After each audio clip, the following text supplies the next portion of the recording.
Ucraina, la ricostruzione e quali possono essere le strategie migliori per riuscire a ricostruire questo paese una volta che le armi cesseranno il loro lavoro, diciamo. Introduciamo subito i nostri primi ospiti e abbiamo con noi i primi due ospiti che sono Giuseppe Cossiga, che sentiremo fra un minuto, e abbiamo Jamie Shea, former spokesperson of NATO Antwerp. Hello, welcome. Thank you very much. Hello.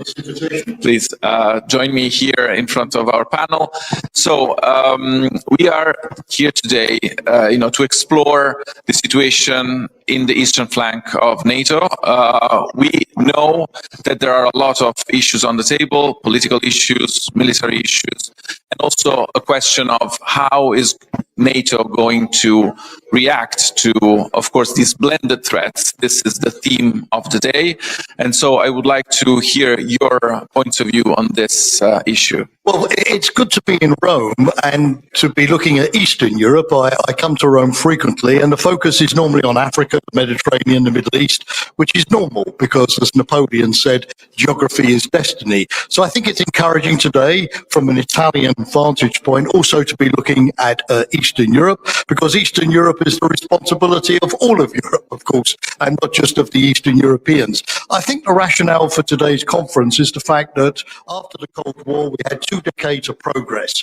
We had democracy in Eastern Europe, the fall of communism. We had the end of the wars in Yugoslavia and NATO forces being deployed in places like Kosovo and Bosnia. We had NATO enlarging, the EU enlarging. But frankly, what is rather worrying is now in many areas, the situation is deteriorating. And deteriorating quickly, and Eastern Europe is once more a major security preoccupation. War in Ukraine, Trump has not ended that in 24 hours, and it goes on with the prospect of Russia gaining more territory. We have, in many countries of the region, democratic backsliding. Think of Hungary, think of Slovakia, think of Georgia, think of Serbia. And so clearly the need to project stability continues. We have also, of course, for NATO, the problem of how to defend this region with potentially less American support and assistance, how to have a greater European responsibility. What does it mean? To what extent can we continue to rely upon the Americans? To what extent does Europe have to take responsibility? So Eastern Europe, again, is a question mark. And that's why I think this conference comes at the right time to look at the challenges and to see what kind of answers NATO and the EU together can provide. What is your outlook for the coming months? What do you think? Of course, we now have a new Secretary General for NATO, Mark Rutte. He knows how to deal with Trump. He has dealt with him while he was Prime Minister. Do you see NATO there are some dark views of NATO lately because this disengagement from the United States. Is it just a way for the United States to push the Europeans to do more on their side, and you think that NATO is going to be coming out of this stronger than before, or do you think that we need to rethink the concept of NATO in general? Well, I don't think we need to rethink the concept. It's been an incredibly successful alliance. It's kept the peace in Europe for more than 75 years. And for the time being, to use that American expression, if it ain't broke, if it is not broke, don't fix it. We had last week a NATO foreign ministers meeting. Marco Rubio, the US Secretary of State, was there. And he said clearly, we are staying in NATO. We are committed to NATO. So I don't think we have an immediate crisis of the United States leaving NATO, turning its back on Europe. I think the real problem is twofold. The first one is how much extra effort does Europe need to make, and how can it make it to prove to America that it's willing to share the burden? And you see that Trump is now asking for 5%, a lot of money, right, of GDP in Europe to be spent on defense. So what is basically a realistic figure that will satisfy the Americans, but also give the Europeans the capability they need? The second problem is I don't see the United States leaving NATO, but it's possible that the United States could do less in NATO, less assistance to Ukraine, fewer troops in Europe, less participation of America in NATO exercises, fewer American officers in the NATO command structure. So for me, the big challenge is, can the United States tell the Europeans honestly, look guys, in future we'll do A, B, C, D, and you must do E, F, G, H, etc. Because then that will give the Europeans more clarity where they need to make their investments so that they can replace the things that maybe the Americans will not be providing. So for me, those are the two big questions. Thank you very much. Thank you, Jamie Shea. Have a good conference. Thank you. Giuseppe Cossiga. Prego. Benvenuto, Giuseppe Cossiga è presidente dell'AIAD, l'associazione che riunisce le imprese della difesa italiane, e anche presidente di MBDA, che è questo consorzio, è uno dei casi di successo, diciamo, in cui l'Europa si è messa insieme, alcuni paesi europei si sono messi insieme e hanno creato un consorzio in questo campo che sta avendo successo e ha dimostrato di funzionare. Che cosa può fare l'industria della difesa oggi davanti a questa minaccia che aumenta? Oggi parliamo di una minaccia da est, ma ovviamente sappiamo che la minaccia non è solo da est, o comunque non solo dall'est vicino, ma può essere anche da un est più lontano, e ovviamente c'è il fianco sud della NATO, che è un altro dei grandi fronti aperti. Ma oggi qual è il ruolo dell'industria della difesa in questo contesto che è cambiato drasticamente in questi ultimi mesi? Ecco, questo è il punto, infatti il cambiamento. Da una parte c'è una rinnovata necessità di un'industria che sia in grado di produrre, cioè di fare numeri, non 10 missili al mese ma 100 missili al mese. Questo è una cosa che stiamo affrontando, come puoi immaginare è un problema, perché l'industria ha necessità anche di tempo. E poi c'è un altro cambiamento, perché in effetti oggi noi siamo di fronte a tecnologie che prima non c'erano. E in alcuni casi siamo indietro. Noi quando guardiamo i telegiornali immaginiamo sempre che alla fine i russi siano questi mezzi pasticcioni con una tecnologia datata, con onde umane, e non è esattamente così. Ci sono nicchie importanti, dai droni alla gestione del campo elettromagnetico, in cui i russi sono estremamente avanzati e noi siamo un po' indietro, quindi dobbiamo recuperare. Ecco, noi proprio sulla questione del campo elettromagnetico è uno di quei campi dove senza gli americani in questo momento noi non riusciremmo a cavarcela, ecco, noi europei. C'è un piano per rinforzare anche quei settori della difesa in cui sono gli americani a garantire oggi il grosso delle competenze e dell'infrastruttura, oppure comunque c'è una prospettiva per cui gli Stati Uniti comunque saranno un attore principale in questo campo e quindi noi magari ci concentriamo sulle cose che già sappiamo fare bene? No, gli Stati Uniti rimangono il nostro principale alleato dell'Italia e di tutta l'Europa, però è evidente che anche qui le cose stanno cambiando e dovremo occuparci di cose di cui sino ad oggi non ci siamo occupati. Una per tutti, la copertura satellitare sia per la ricognizione che per le telecomunicazioni, in cui siamo indietro, ma tecnologicamente l'Europa c'è e speriamo in fretta di poter recuperare il tempo perduto. Ecco, quindi la prospettiva per le industrie italiane, ma in generale anche europee della difesa, è una prospettiva comunque di crescita. Quali sono i settori in cui lei vede un maggior investimento, un maggior sviluppo nei prossimi mesi? Ma adesso diciamo i grandi temi, oltre al terrestre che è il ritorno dei veicoli da combattimento terrestre, sono i sistemi antiaerei di difesa aerea contro missili e contro droni, i droni e la cyber security direi, e poi c'è tutta la fascia spaziale di cui dicevo prima, dalle comunicazioni alla ricognizione. L'Europa c'è, l'Italia c'è, in alcune nicchie siamo assolutamente all'avanguardia, quindi saremo in grado di giocare il nostro ruolo. Grazie mille Giuseppe Cossiga, grazie. E ora fra poco daremo di nuovo la linea adesso alla conferenza che sta per iniziare e quindi ci ritroveremo fra poco per altre interviste e altri interventi. A tra poco.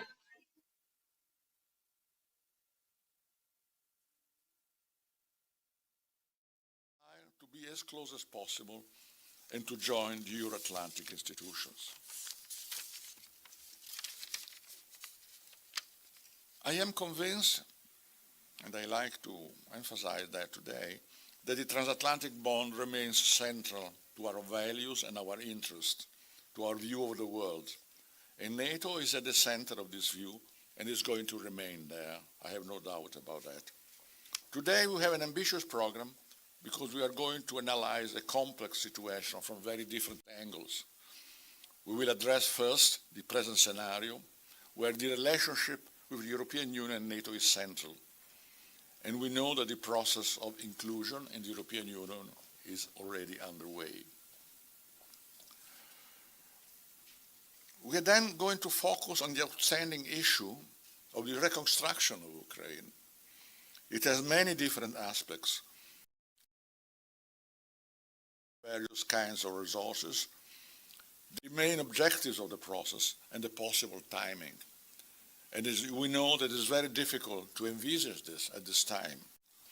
But in any case, this is an effort that is a priority for the international community. Eastern Europe comes from a difficult history. There is no need to go into that too much. So we have to look at the future, putting the development of civil society as a central place. Again, it is not an easy task, because it involves separate aspects, like combating illicit trade, criminal activity, but promoting resilience, civil reforms, the rule of law, and the free market. It is an ongoing process underway where many actors are concerned.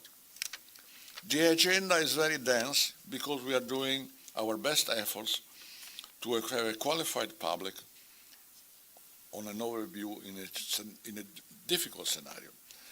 I would like also to draw the attention of the audience on the fact this conference takes place about 3 months before a very important international conference taking place in Rome on July 10 and 11 on the reconstruction of Ukraine.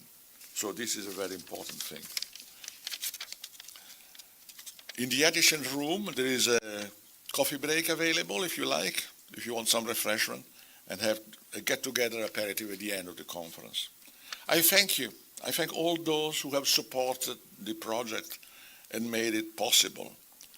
I give special thanks to Philip Morris International, an old friend. I thank the Compagnia di San Paolo, ICID, Ken Kitatani is here, MBDA, and of course, the NATO Defense College. Our media partners today are IDN, Kronos, and Formike. Thanks to them. And in the end, last but not least, I would like to thank the staff of the Foundation for their enthusiasm and their hard work. Thank you for your attention. Buon pomeriggio a tutti e buon lavoro. Grazie.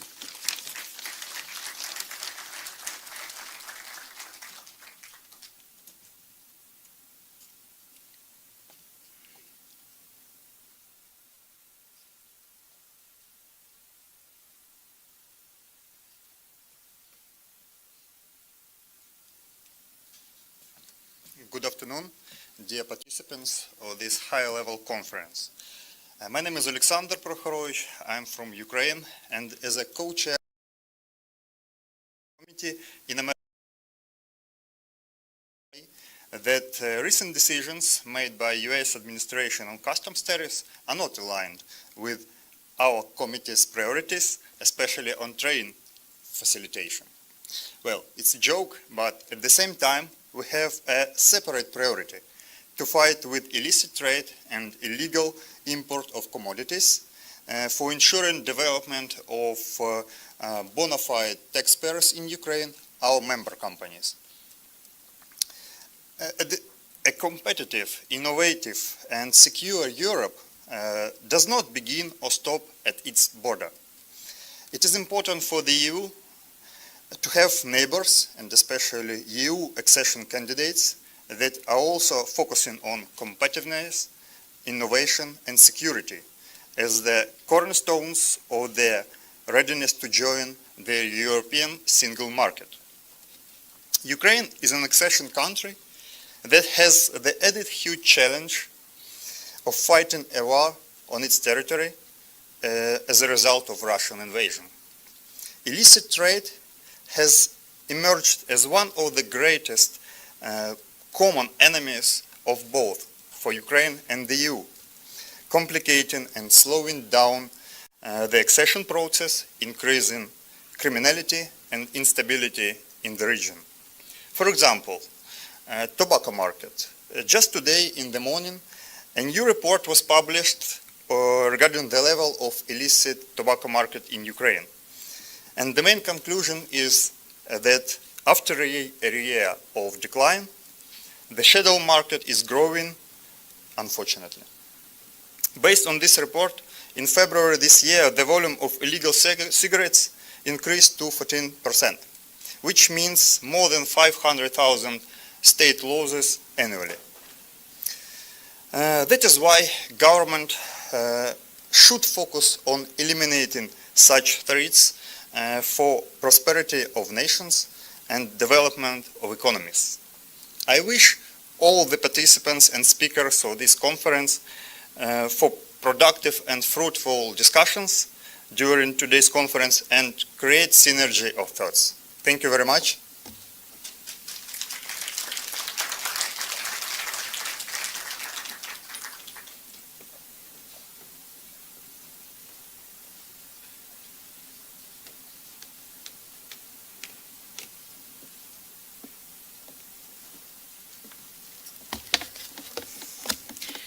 Ladies and gentlemen, buongiorno. It's a pleasure to be with all of you today. I am particularly grateful to the NATO Defense College Foundation for organizing this event and for the invitation to be with you.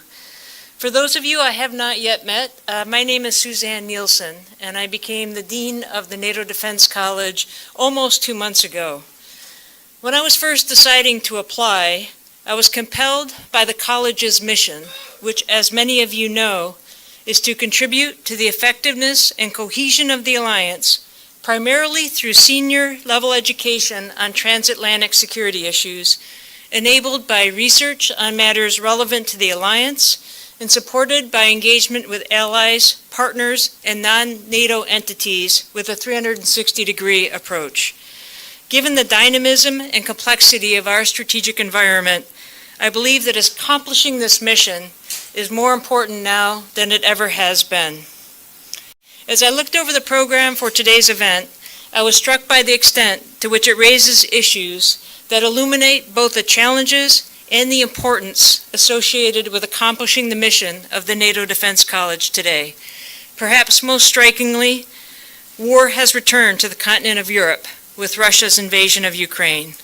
This state of affairs has returned NATO to its origins, again making the need to ensure the successful deterrence and defense of the Euro-Atlantic area a first priority. As the needs and priorities of the alliance change, the NATO Defense College also adapts. These changes in the strategic environment, as well as changes in the character of war that have been evident in the war in Ukraine, have been major drivers of the new senior course curriculum that is currently being implemented at the NATO Defense College.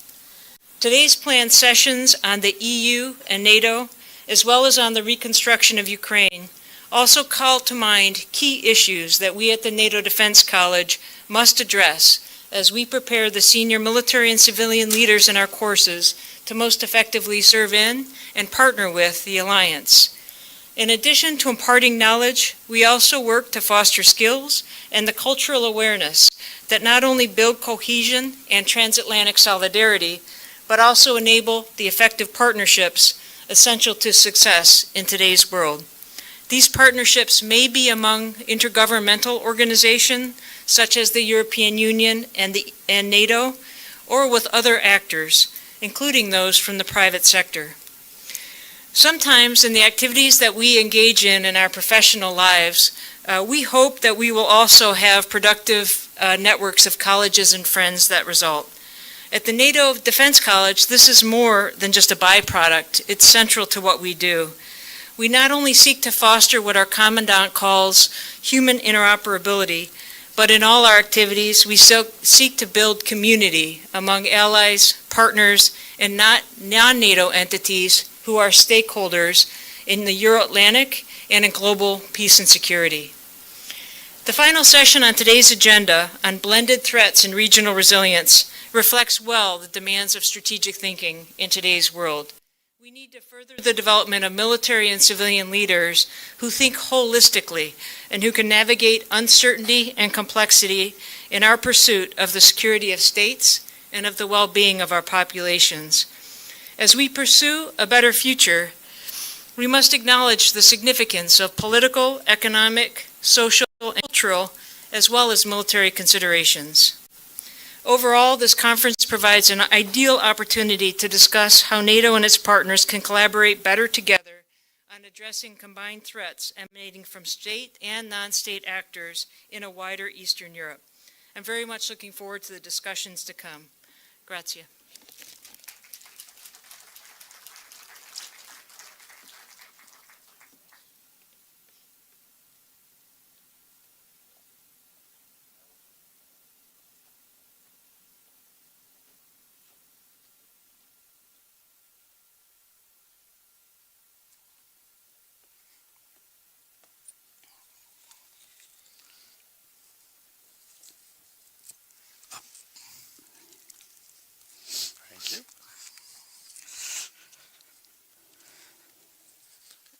Good afternoon, everybody. I'm always delighted to be at a conference, particularly at the beginning where there are more people in the audience than on the panel.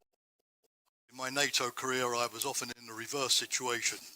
So delighted to see such a big audience, which I think shows the keen interest in the topic today. Normally when I have the privilege of being invited to Rome, it's to look at the Mediterranean, Africa, the Middle East. Geography is destiny, Napoleon once said.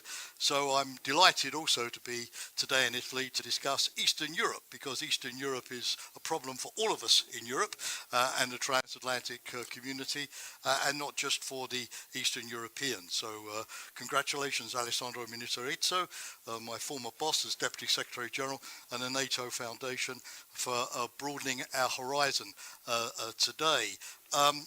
Last time that Alessandro kindly invited me, and by the way, I'm Jamie Shea, a former NATO official, I was a speaker. And so I was a bit intrigued when I got the invitation to be the chair of today's panel. I wondered, is this a promotion from being a speaker because I was so good last time, or was I so bad that it's a demotion? But anyway, so be it.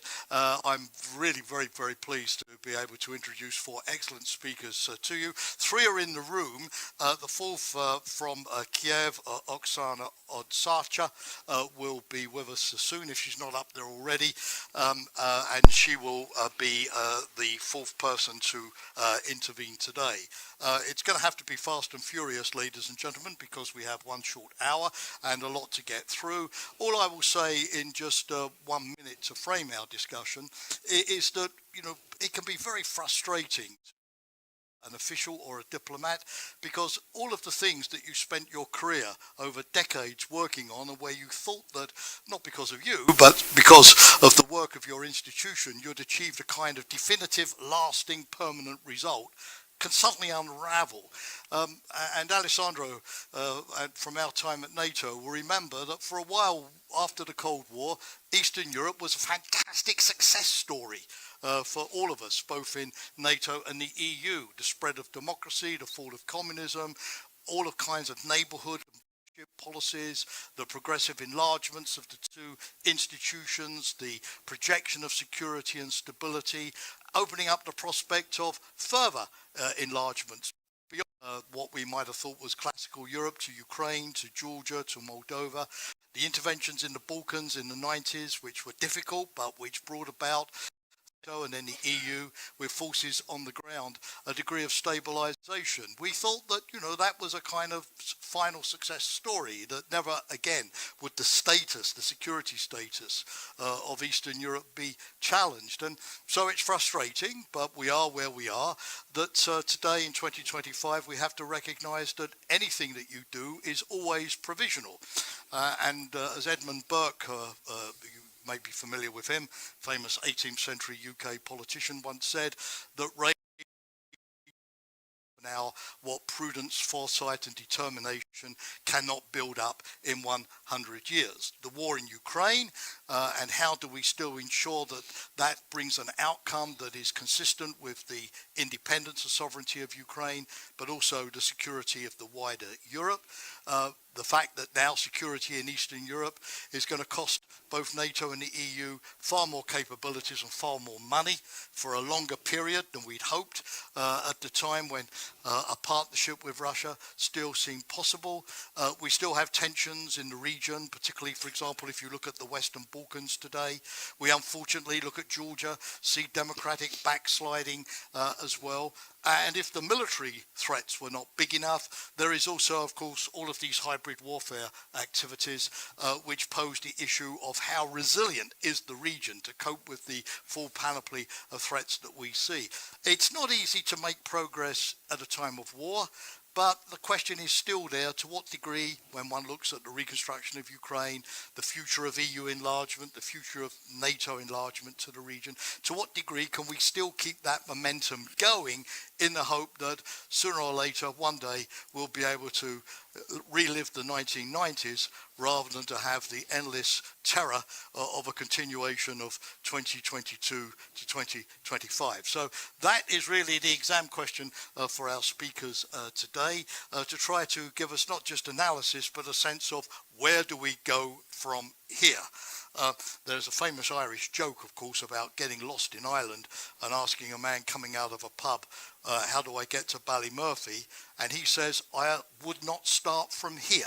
But of course, in politics, one has to start from where one is, no matter how uncomfortable. Well, part of the issue, as we well know, is that Europe has to take more responsibility for its defence and security. We've heard that message from Secretary of Defence Hegseth and from Secretary of State Marco Rubio in Brussels abundantly in the last few weeks. So how does Europe then start taking responsibility for its defence and security, above all by building capabilities? And that's where I'm delighted to introduce as our first speaker today, Giuseppe Cossiga, who is the president of Aerospace and Defence Industries Rome, but also, of course, of the MBVA Defence Consortium, which is one of the success stories in building European defence capabilities. We know that there is now money for European defence, at least from recent meetings of the EU, but how can those Euro notes be turned into real capabilities, and what is the best financial mechanism, but also the best way to get industry to be able to respond. So, Giuseppe, thank you very much. Thank you. You're the first. Kick us off with your 7 minutes of insights, please. Okay, thank you. I'm really surprised. I've never heard somebody including in his speech Edmund Burke and Napoleon. It was really interesting. Now, before I start, I have to tell you something. Unfortunately, I am an engineer. And when I say unfortunately, it is because, my wife actually say unfortunately. We engineers, we do have problems. We tend to model the things and to find solutions. So we are talking about Europe. So the first question is, what is Europe? Because, somebody will tell you Europe is anything between the Atlantic and the Urals. Somebody will tell you something different, maybe to the Caucasus. Most of us will tell Europe in this context is the European Union. And so the second question is, what is the European Union? Because we tend to imagine that is a single block or a single mind deciding. As you know very well, the European Union has three legs. One is the Parliament, the other is the Commission, and the third is the Council. And somebody is missing, actually, because the European Union is us, the people. So if the people has not agreed on something, the politicians will not follow the people. If the politicians have no fixed idea, the Commission will do nothing. This is the stage we are. This is the stage we are. Because as far as the defense industry is concerned, we have been listening about 800 billions for defense, 150 billions on behalf of the Commission, and the other 650 on behalf of the governments. Then if we look at the newspapers or the television, and we hear what the government says, the situation is, let's say, we'll be polite, is mixed. So the industry, the companies, we do need a clear vision of the future. Otherwise, we cannot do anything. Of course, we need the money. Of course, we need the time. But we need a clear vision of the future. And this is something lacking. We are trying to convince everybody we need this kind of of vision, because, you know, when they say, when my government say, you need to double the production of your missiles, I reply, okay, I need money, I need people, I need facilities. And if I have no vision of the future, I am not investing in the people and in the facilities, so we will not get the missiles. But they, the politicians, they need to have something tomorrow, and tomorrow is not possible for industry. So this is the major point. We need the people of Europe taking care of it and forcing the politicians to take the right decisions. Also because, as I was telling, the Commission is not in charge of defense. The Commission is in charge of industry. And the defense industry, you know, is not living in the market. What is a market? Market is a noisy place where people go to sell eggs and maybe hens. My hens are better than yours. This is not the defense market. The defense market is haute couture. We work for a prince. I'm Italian, I work for the Italian prince. My French colleagues in the MBDA, they work for the French prince. Sometime, but not very, very common, couple of princes get together, but they always at the end tell you, I want a new robe for the ball, and my robe must be better. So this is not the market, and the European Commission should try to understand we are not on the market. Thank you.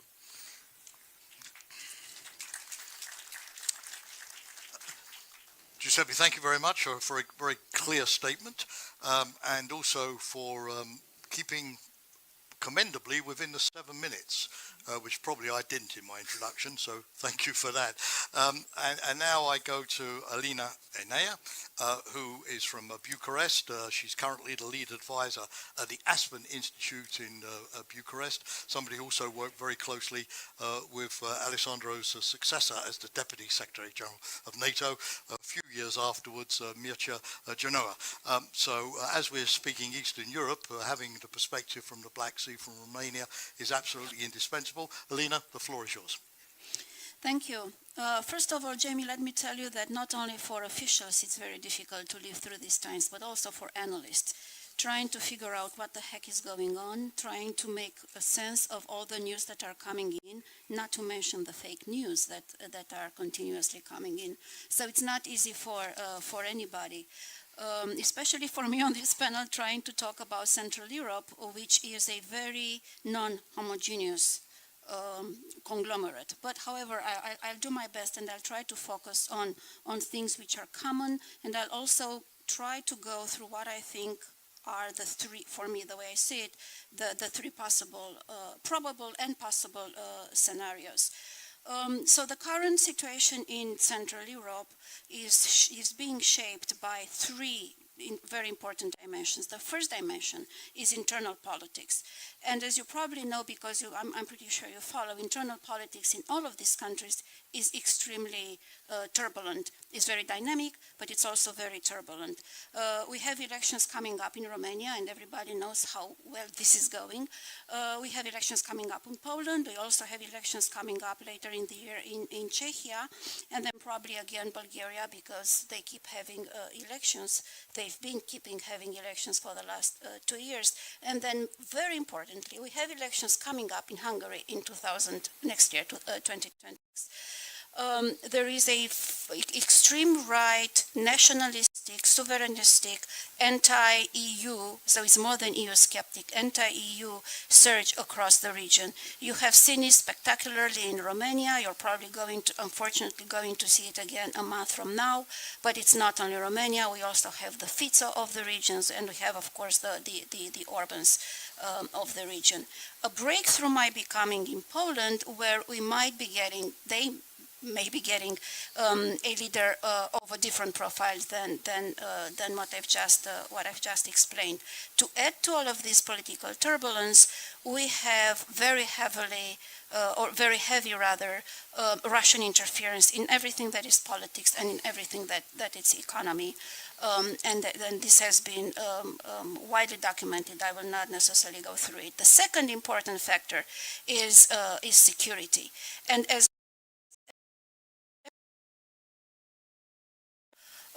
and the rest of the world, so is obviously Central Europe, especially the countries which are bordering or are very close to Ukraine and to the war.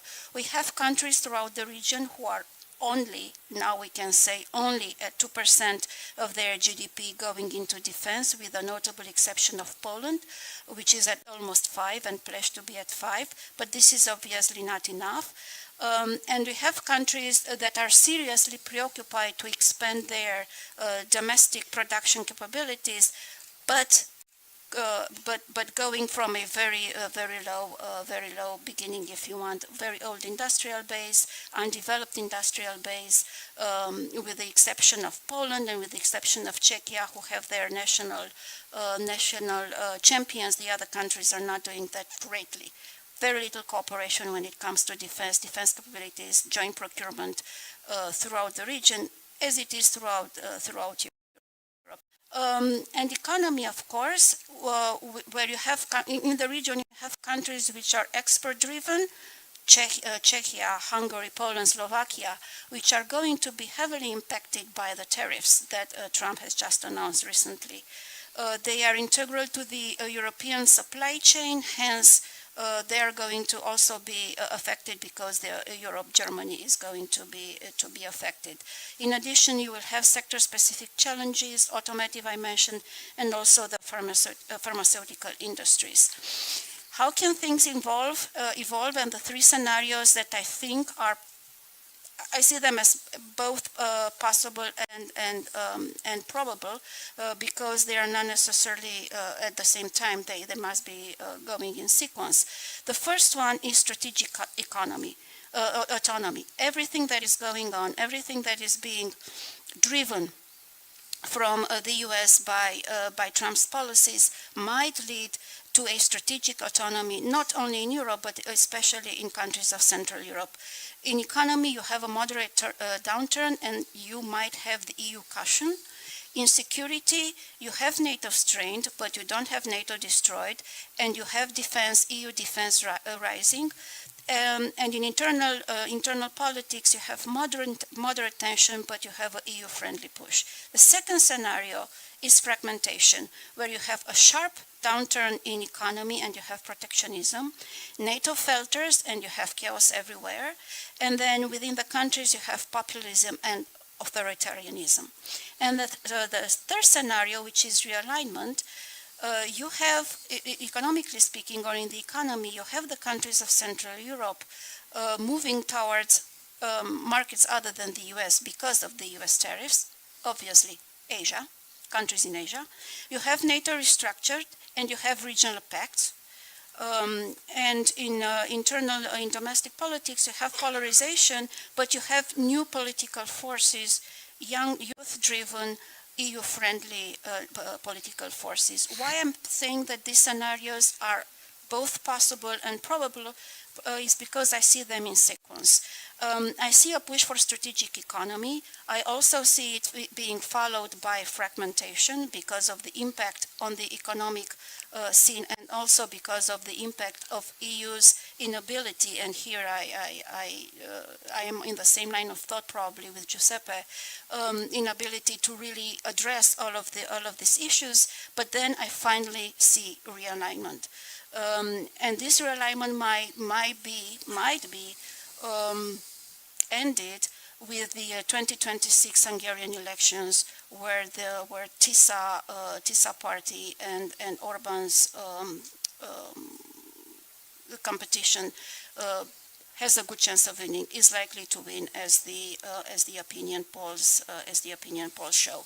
And in the 10 seconds that I still have, what is very important to notice, and this is specific for periods of very, very high crisis, is that the external drivers are more important than the internal drivers, at least in countries of Central Europe. Whatever these countries do internally and domestically, and however good these governments could be, or would be, although they are not, the external drivers are the ones who will dictate the path that the countries will take. Okay, Aline, thank you very much indeed. I welcomed everybody in the room. I forgot, of course, to welcome the people who are following us on live streaming. So if you can hear me, see me hopefully as well, and the panel, a warm welcome and thanks for joining us today as well. So we now go to Thibaut Muserg, who is an associate researcher here in Rome with the International Relations Institute, very well known, but you've spent a lot of time looking at American politics, and of course that's always the elephant in the room, right? The US, can we still rely upon it? Will it still be engaged? You know, how do we try to keep the Americans engaged? Not easy at the moment, particularly with the economic issues and the security issues increasingly impacting on each other. So Thibaut, thanks very much again for joining us today. You're going to give us a sort of political overview. So away you go in 7 minutes. Thank you. And yeah, there's a lot to unpack. So let's start with the United States and what the hell is going on in American politics, because you can hear several messages being uttered by different politicians, sometimes on the same day. And at the same time you're looking at your shares on the stock market, you might easily be forgiven for freaking out. Don't look at them right now. It's not looking good. Can anybody hear me? Apparently there's some issues with the mic. There's something wrong with your mic. Yeah, there's some unfortunately some echo on the microphone. I think there's fire a second. You've got instead a. That's okay. I think can you hear me now? That's better. Okay, perfect. So yeah, a lot of things are happening right now at the same time. Several messages, sometimes coming up, not necessarily coming together very nicely, and at the same time, if you're looking at your shares on the stock market, you might be forgiven for freaking out. When we're talking about whether the US are still going to be engaged in Europe, I think the answer is yes, because there is so much interactions between the American companies and the European market that it is just impossible for the United States to pull out, except at a huge cost for the American economy. And I understand that there are a lot of irrational things that are happening right now, but that would be complete irrationality. That doesn't mean necessarily that everybody inside the Trump administration wants to stay in NATO. It doesn't necessarily mean that there is a big love for NATO in all of the administration, but I think Secretary of State Rubio has been very clear this past weekend to the Europeans that at least he wanted America to stay in NATO, and I cannot imagine him saying that without having the approval of the big boss, particularly right now. Now, the problem that we have with the U.S. administration is that we're not exactly talking the same language, Europeans and Americans. You remember the famous Bob Kagan book, Europeans are from Venus, Americans are from Mars. This is still roughly the case, and I think there's a lot of misunderstanding right now in the transatlantic relationship. Misunderstandings that are slowly but surely being taken behind us, but it's this, the old misunderstandings are being replaced by new misunderstandings. Let me explain. The old misunderstanding was that America was going to be there, whatever the weather, everything was going to be okay, and Europeans in the end didn't have to take care too much of their defense because war was far away, and they were basically being asked to take part in peace and other missions far, far away, and everything was okay. That was the early 2000s. Obviously now war is much, much, much closer to Europe. It's actually in Europe. I wrote a book in 2021 which was called War in Europe with a question mark, and just a year later there was no need for the question mark anymore. So the game has changed, but the Europeans have had a lot of difficulties adapting to that. And I'm a Frenchman. Right now, if I want to put money into defense, that means that with considering the growth numbers that France has, if I want to take money to pay for defense, that means I have to take it away from something else. Now, the target that we have right now is international aid. Nobody is going to cry over it, and that's totally fine. But that's not going to be enough to get to 3%, 4%, 5%, which, by the way, was the standard NATO defense spending during the Cold War. So it's not something that is being asked that is absolutely that is a crazy number. The question here is a question of growth. How can we get back? How can the Europeans get back to growth? So that's the first misunderstanding between the Europeans and the Americans. The Americans are saying you need to spend more, and the Europeans have been very, very slow to answer that, including when a European country was invaded by Russia. I do remember President Macron saying that we needed to get into a war economy. That was in 2022. We're in 2025, and and France at least is not spending much more on its defense than it did 2 years ago. Russia, though, is spending much, much more. So here's again a misunderstanding. Now there's a misunderstanding now on the American part, because for the Americans, Europeans spending more money on their defense means Europeans spending more money on the American industrial complex. And this is where there is a fundamental misunderstanding that needs to be broken. That does not necessarily mean that Europeans need to stop buying American, but that there needs to be a European defense industry that needs to emerge. How does that emerge? We've heard some interesting words just now, but I think, and there is a debate right now that is ongoing whether it should be fully European or European Union, or whether it needs to include the Brits, the Norwegians, the Ukrainians. I tend, even though I'm a Frenchman, I will surprise everybody by going for the second solution and having an industry that is taking on board the Brits, the Norwegians, and the Ukrainians. I also think that we need to think about what we need. Right now, there is an emergency to rearm, and to rearm very quickly. We need to be very clear on what the immediate menace is for everybody. That includes Italy, France, Spain, and that is Russia. That's number one. And number two, what we need to counter this threat. Do we need F-35s, or do we need to invest more in drones? If we need F-35s, then we need to invest in the American defense industry, which I understand a lot of people are going to have issues with at a time in which we're at a commercial war with the United States, or something looking like it. But if we want some drones, then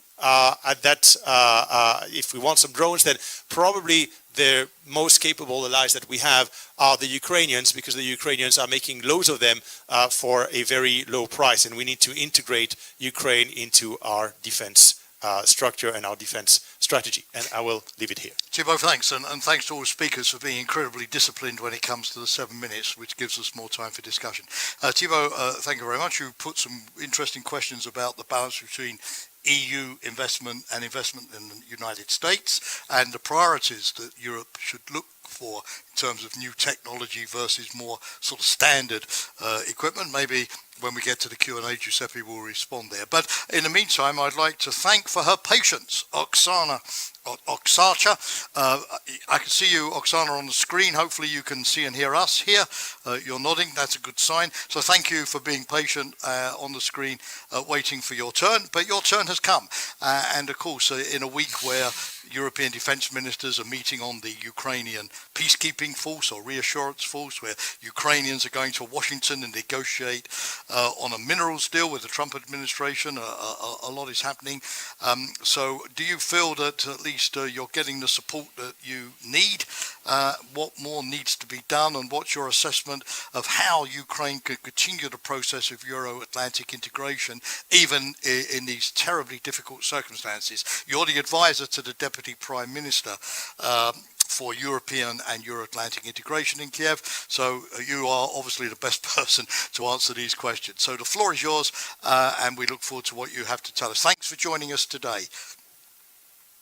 Thank you so much, and greetings from Kiev. I hope there will be no interruption for air alert or whatsoever, but honestly saying, and given the topic of the discussion more focused on reconstruction, as already the colleagues on the panel mentioned, it's very hard to follow now what is really going on, and specifically it's also hard for us to talk about the reconstruction, whereas Russia actually continues deconstruction of Ukraine, and during the ceasefire talks, which are now ongoing, actually the level of attacks by missiles and drones, Iranian type drones, Shaheds, actually increased and intensified during the last weeks about 50%. So we had quite a hard weekend, specifically in Kryvyi Rih. On Friday, Russia hit the playground for children, actually killing 9 children with 1 missile, Iskander, which was also equipped with the cluster munition. So you see now the construction is going on very actively, unfortunately. And this is the usual tactics of intimidation. We do understand that. And also kind of scaring off Ukrainians partners and Ukrainians, both Europeans and the United States, in terms of supporting our European and Euro-Atlantic integration as a part of our sovereignty and as a part of the Ukrainians' sovereign choice to join the alliances that they want. And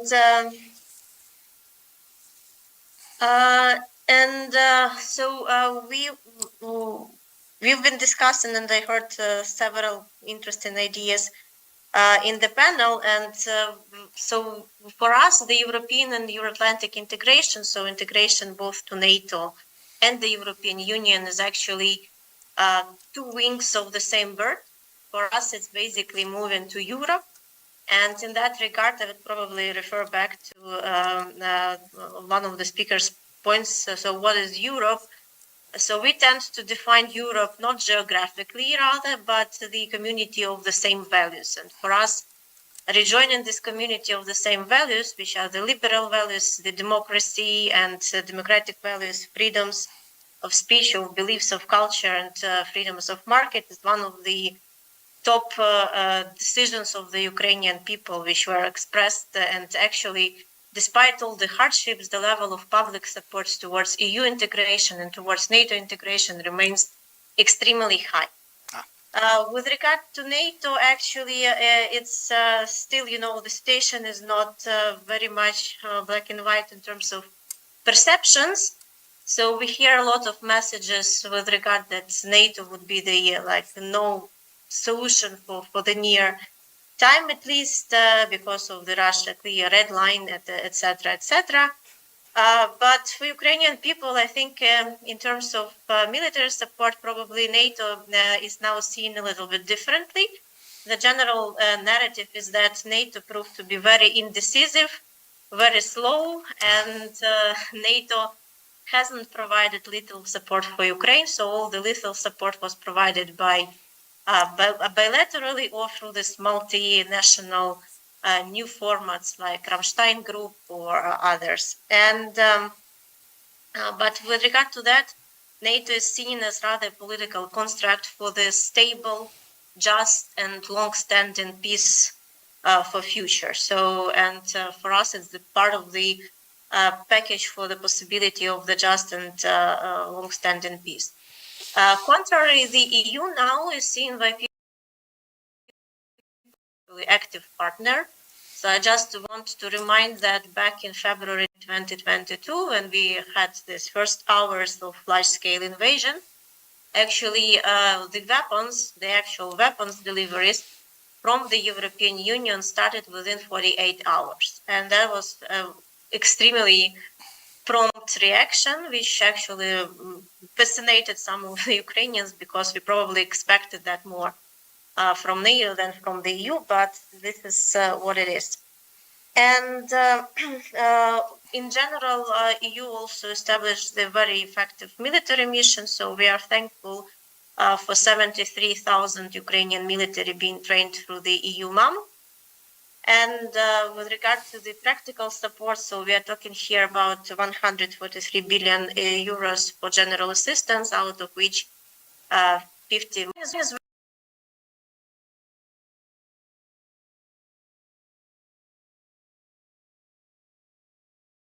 very much interested to be the part of the, generally saying, European defense industry now being announced, and all the initiatives, including Rearm Ukraine and the initiative of Kaya Kalas.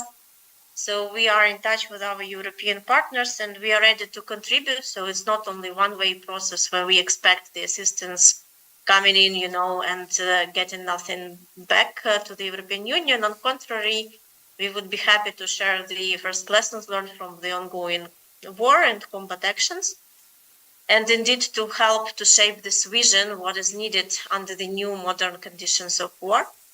And second of all, so our armed forces being, trained and tested by the real actions and by the real war with the Russian Federation could also contribute to this wider security architecture.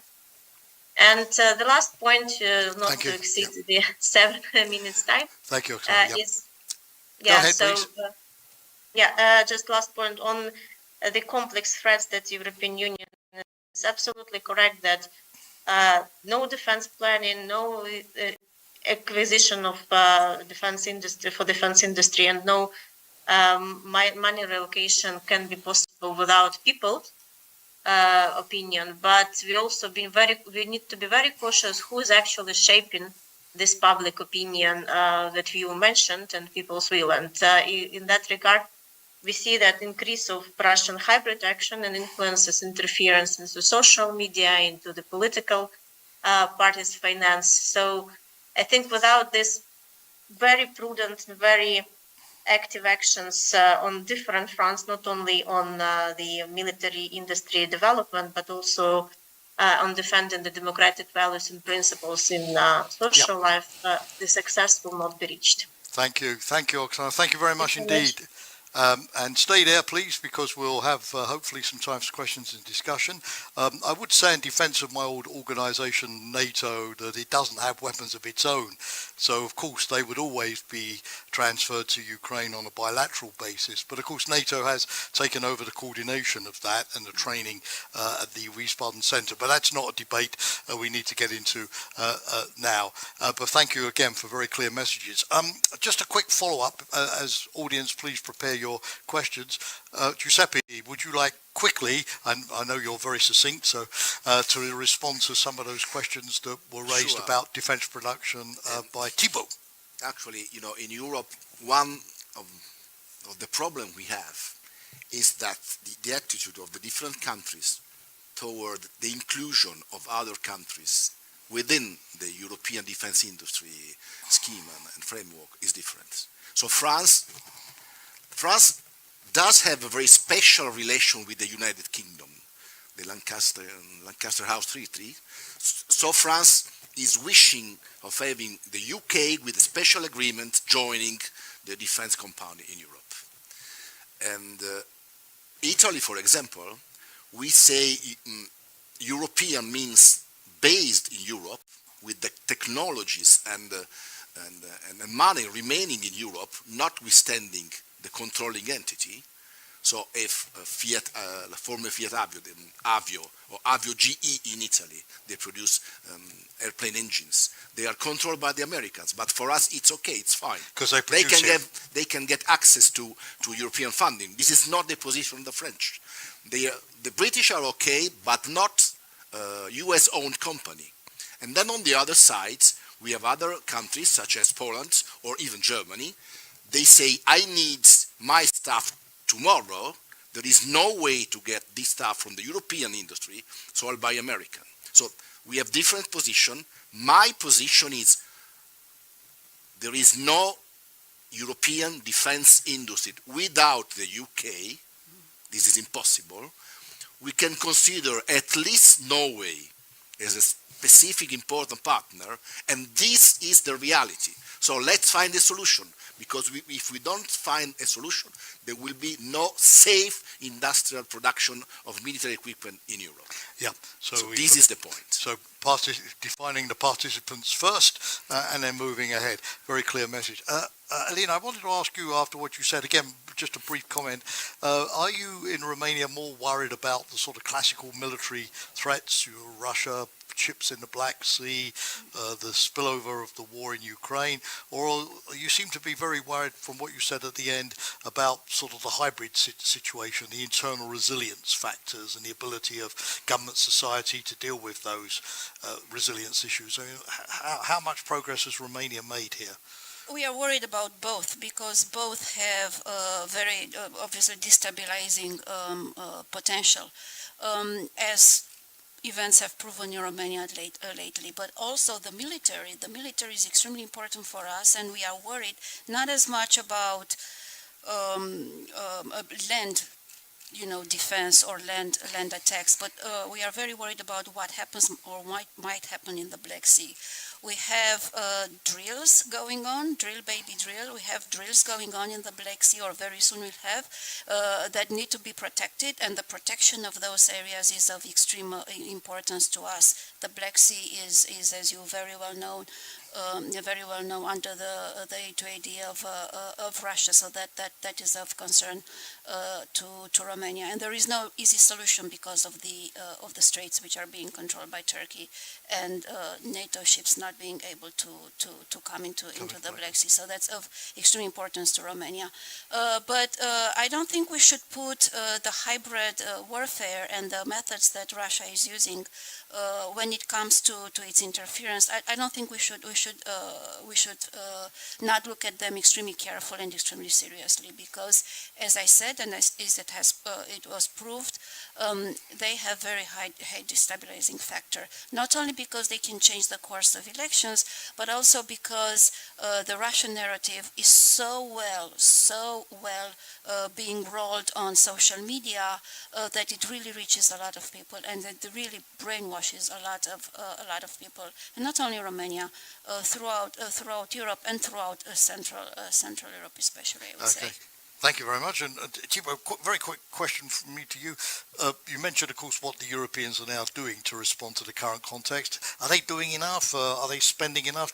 Are you satisfied with the degree of the kind of European response, or do you still think it's below the level of the challenge? Well, it's obviously below the level of the challenge. And we've been very, very slow beginning. When you're Italy, when you're France, when you're Poland, it's less of a problem because Poland grows at a very fast pace right now. So it is relatively easy to save some more money to get into the defense. For France, Italy, which have had for many years very low growth, it's increasingly a problem because there is also a social cost to pay. And we were just talking about hybrid warfare. Guess who is trying to use the social problems that we have in our countries by selling fake news and candidates? It's the Russians, right? So there is a balance to be taken with also this understanding, this very different understanding of the threat. And I think this is something that we're not working on enough, whether it's the think tanks, the media or the politicians, this idea, this common perception of threat. Yeah. That, for example, in Italy, I know Italy has a long tradition of pacifism, but Italy is also concerned by the Russian threat. And I'm sorry to say it very directly, but if you guys wake up tomorrow, and this is not, by the way, this is not fiction that we're talking about. We're talking about the developments that are arriving right now in Libya. If you wake up tomorrow with a Russian base, with a Russian naval base in Libya, which is right now being thought of, discussed, probably built, it's going to be a very different relationship with Russia you're going to have. Yeah.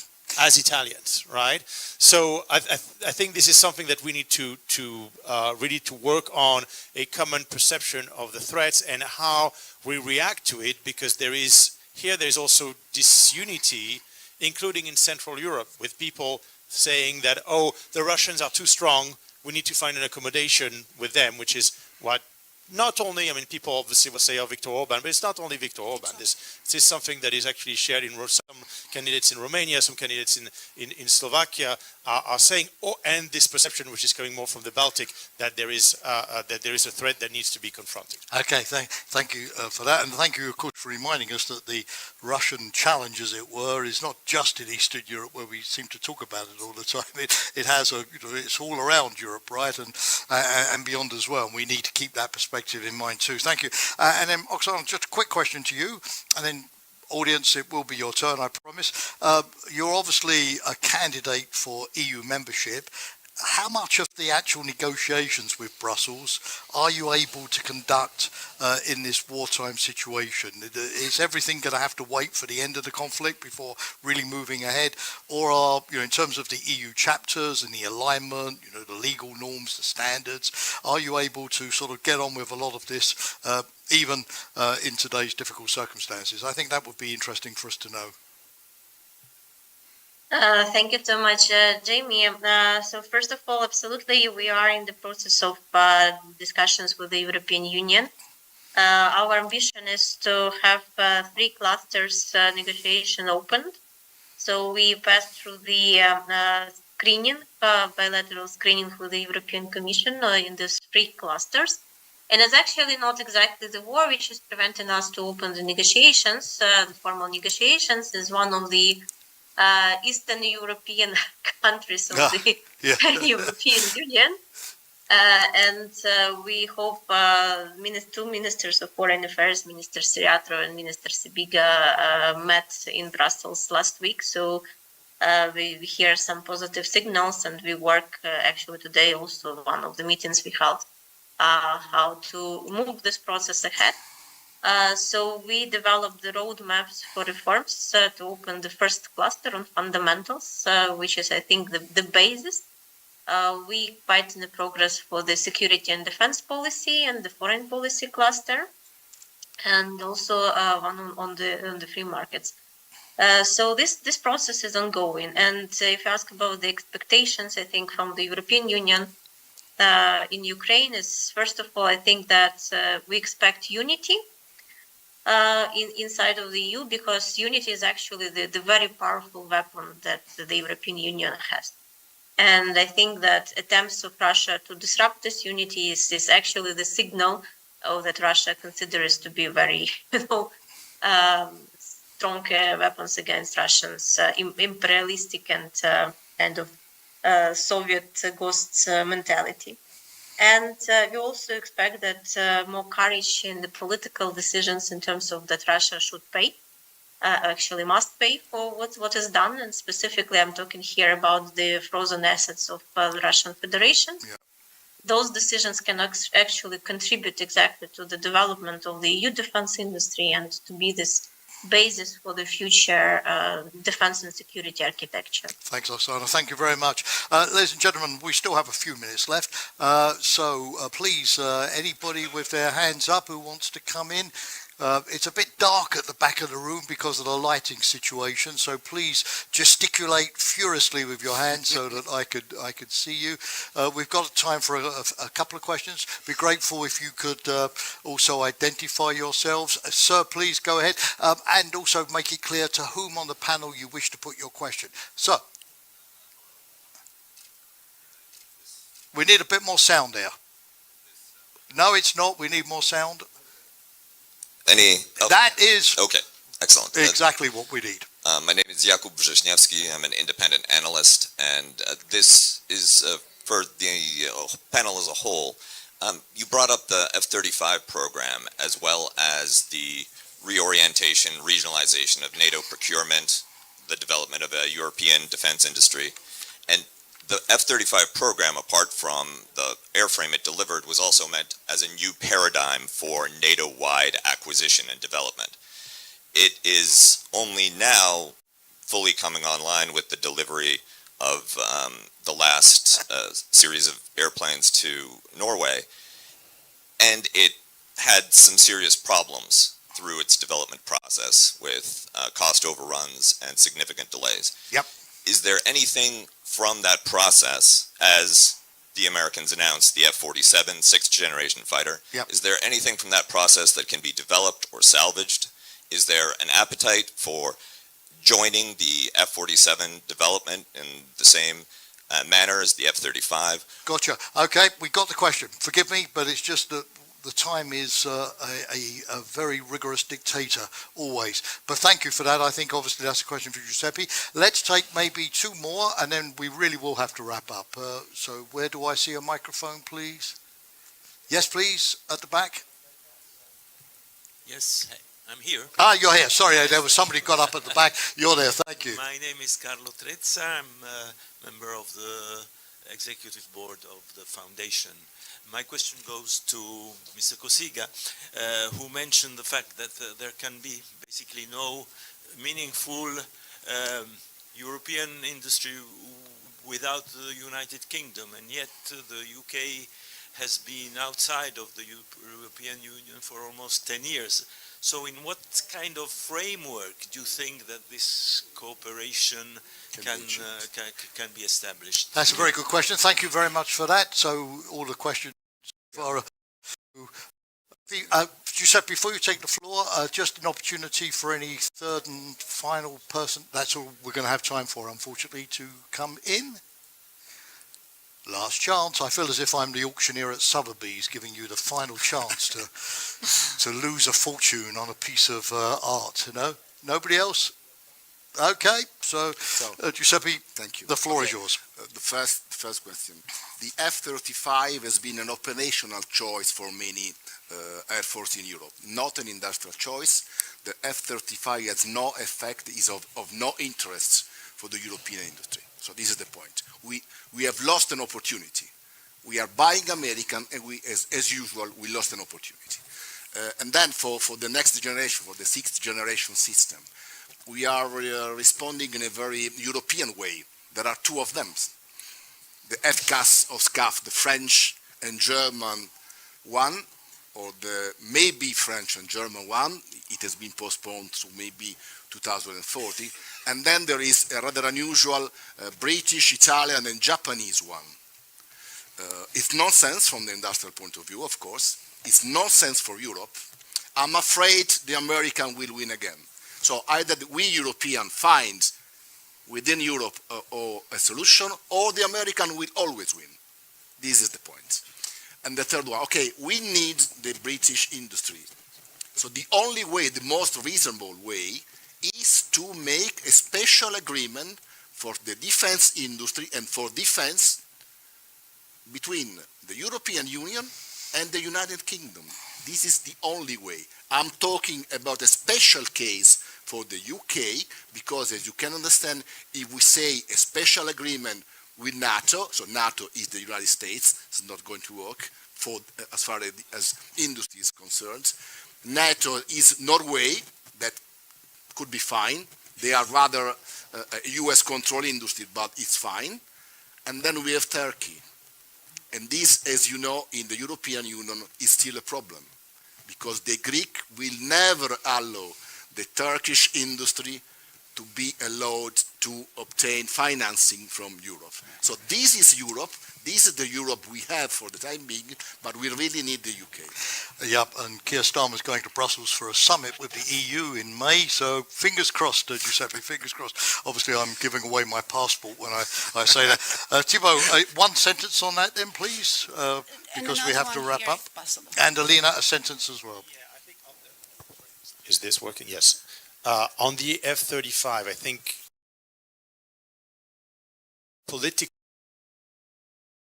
generals, this is still working, but politically something fundamental has been broken over the past 2 months, and that is trust. Okay? And you can do whatever you want over the next couple of years at least. It's going to take a long time to repair the transatlantic relationship. So on the side of the, who takes the contracts and who doesn't, I think this is clearly, if you are in the business of European defense, this is clearly an opportunity, and I think it's the European defense right now is the only European stock market that's not crashing. That's for a reason. Not at all.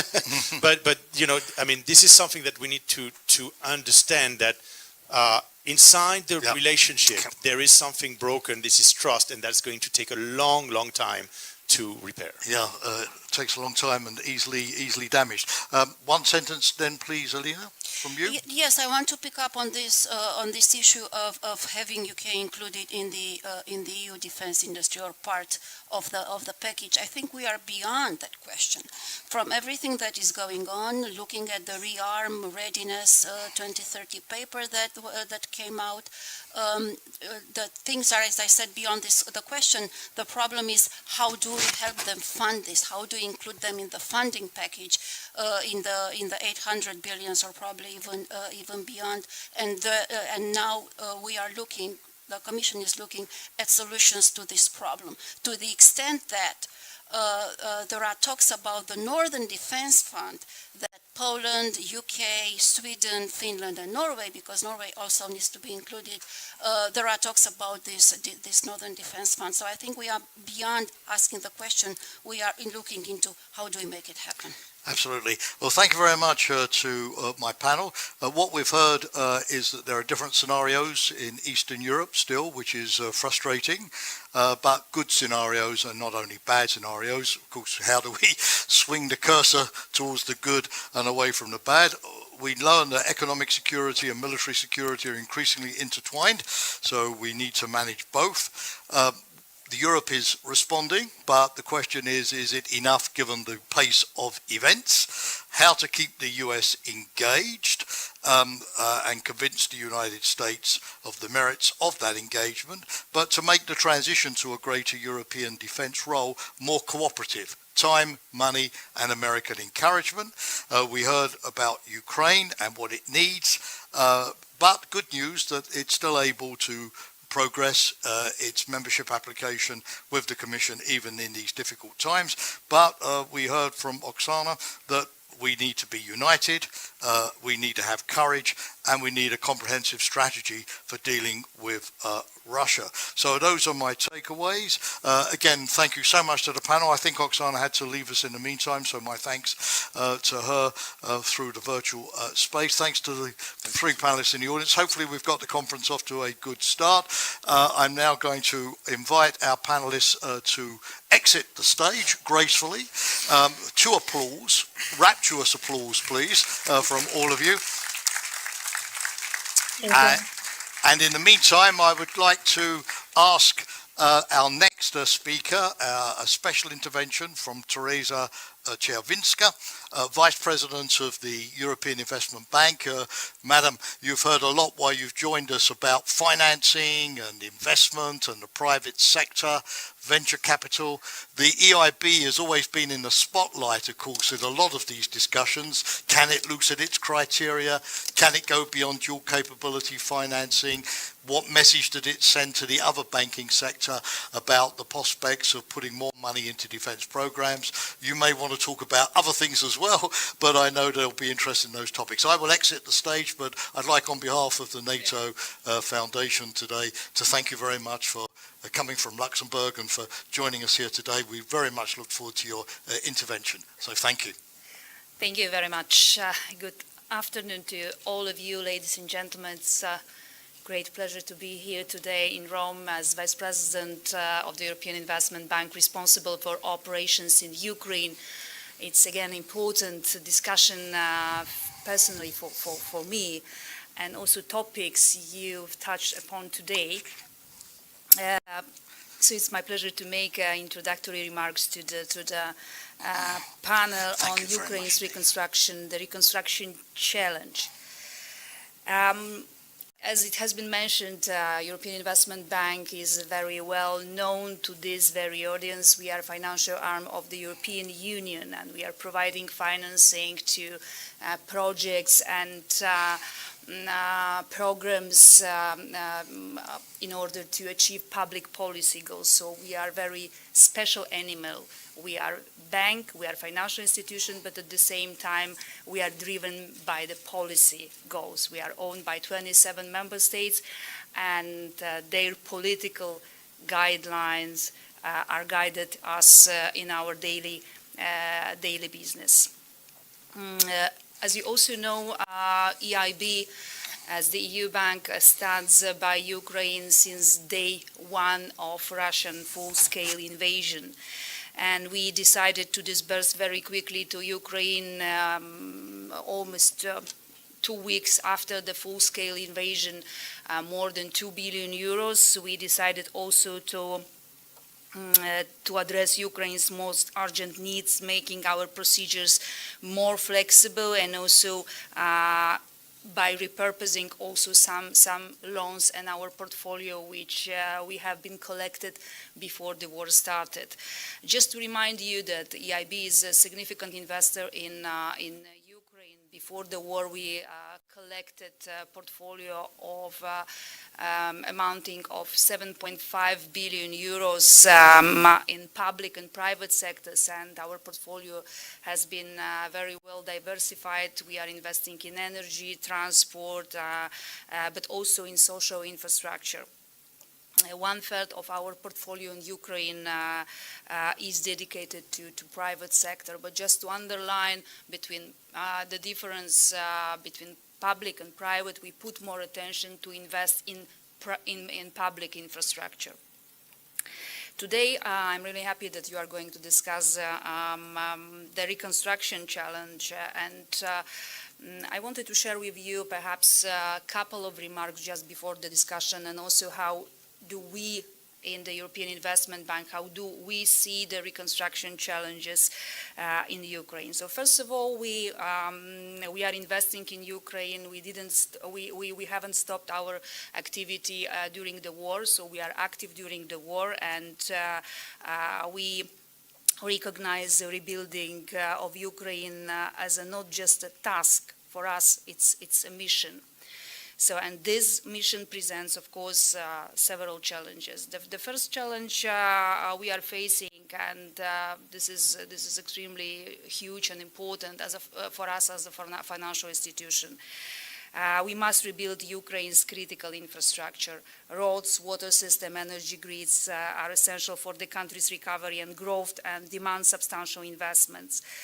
Critical infrastructure is important and indeed critical for social purposes because of quality of life and doing business, but also critical infrastructure is very important for potential investors because they look for doing business for certain standard of infrastructure.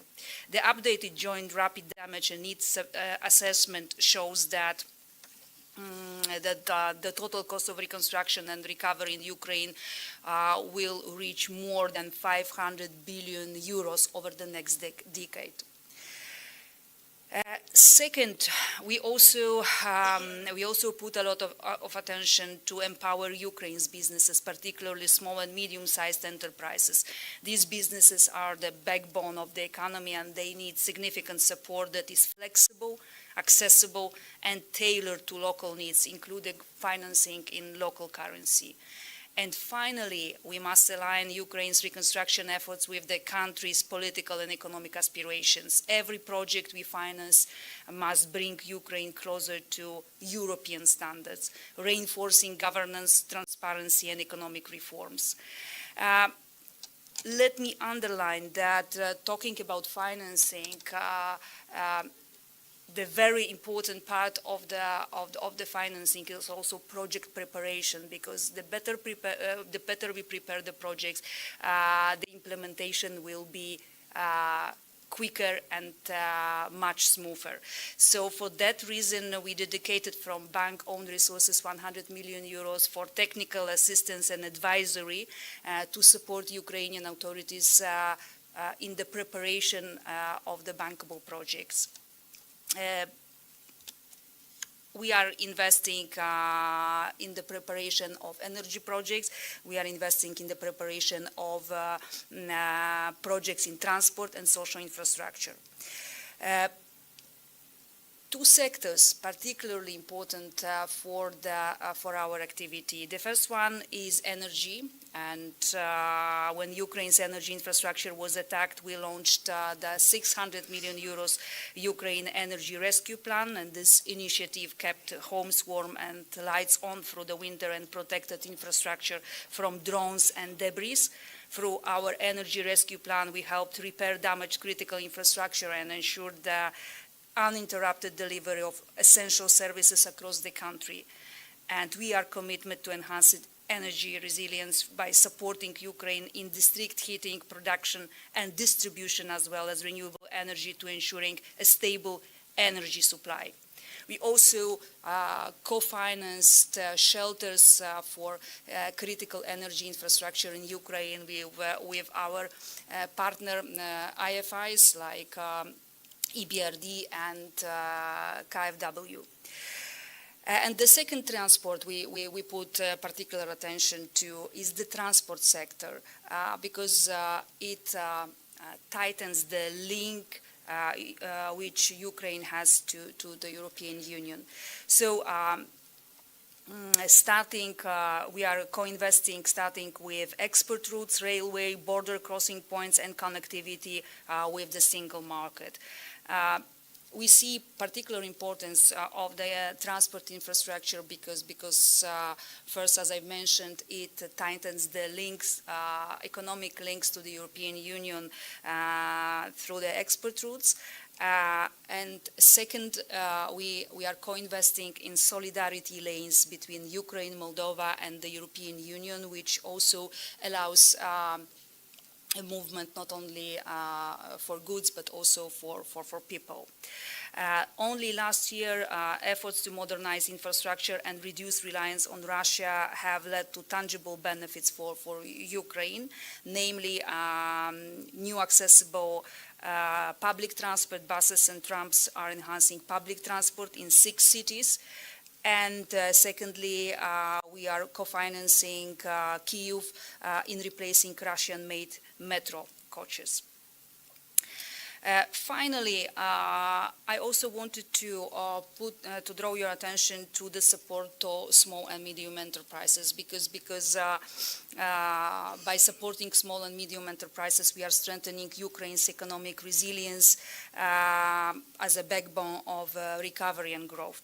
So we have unlocked substantial financing for SMEs, including in local currency, by partnering with local banks to improve conditions for Ukrainian entrepreneurs.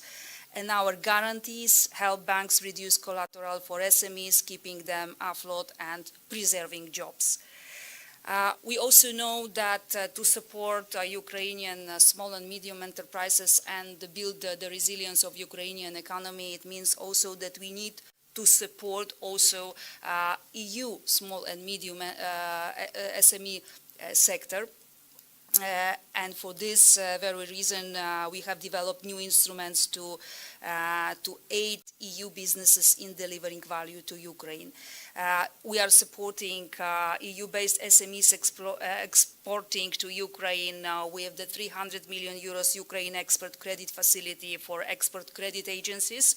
By fostering trade and economic exchanges, we can provide indirect vital support to Ukraine's recovery and approach not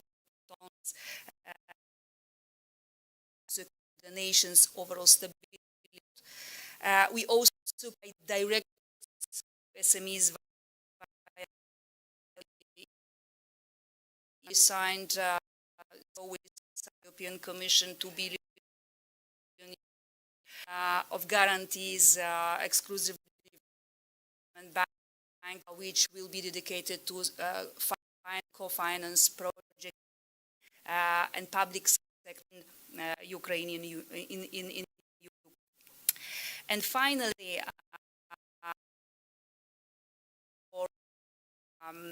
dedicated to British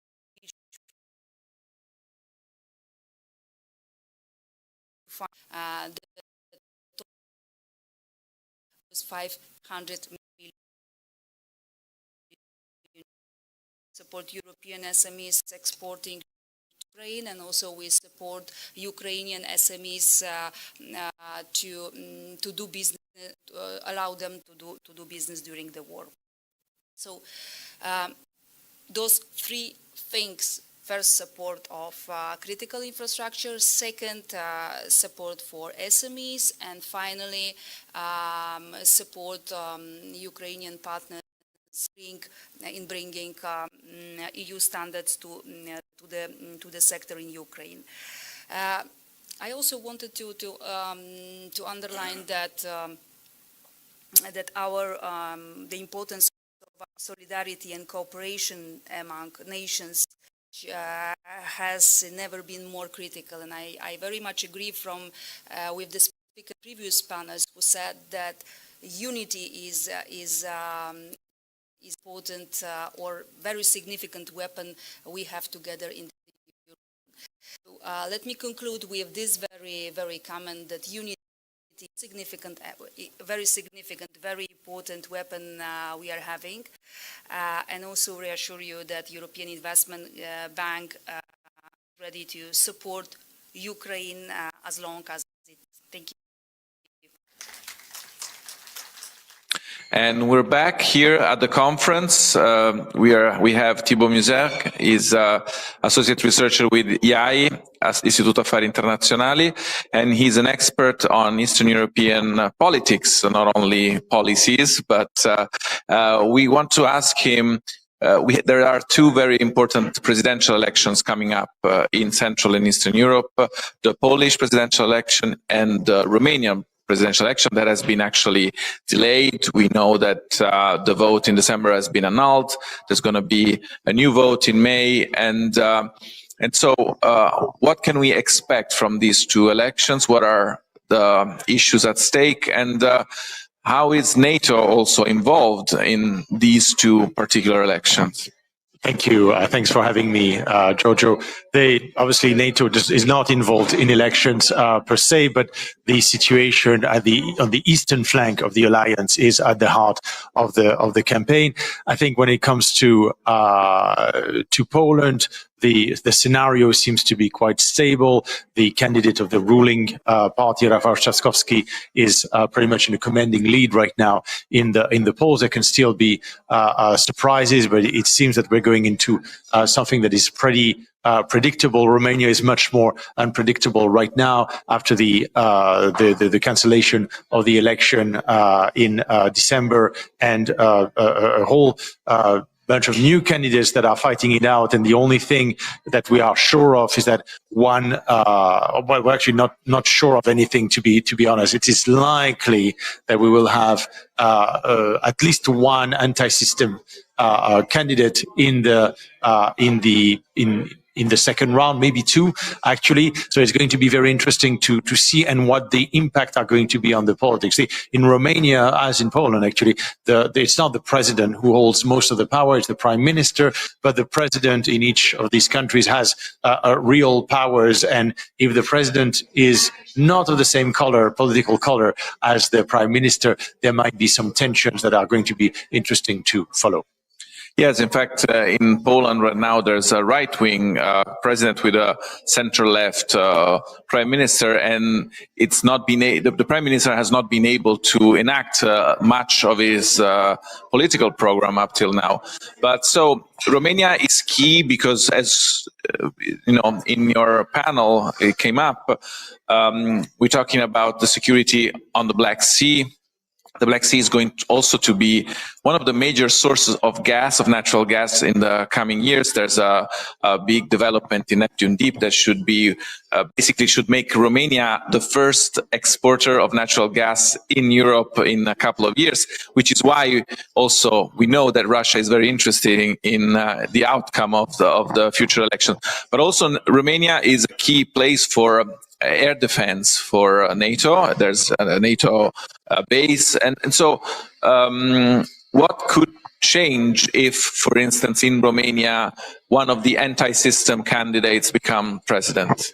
It's very difficult to know because they remain quite they don't talk a lot about foreign policy, because this is not, obviously, as in every election, this is not what is of major concern to voters. Voters are into bread and butter issues. Nonetheless, there will be a lot of uncertainty, and I think there is a general tendency that we are seeing in the region, not only in Romania, but more largely in the region, about the strategy towards Russia. Is the right strategy one of confrontation, or is it one of accommodation? And there are some anti-systemic candidates. Călin Georgescu, who got disqualified, was one of them, who say that, oh, Russia is too strong, we should find an accommodation with them, and if Ukraine has to go into damages, then so be it.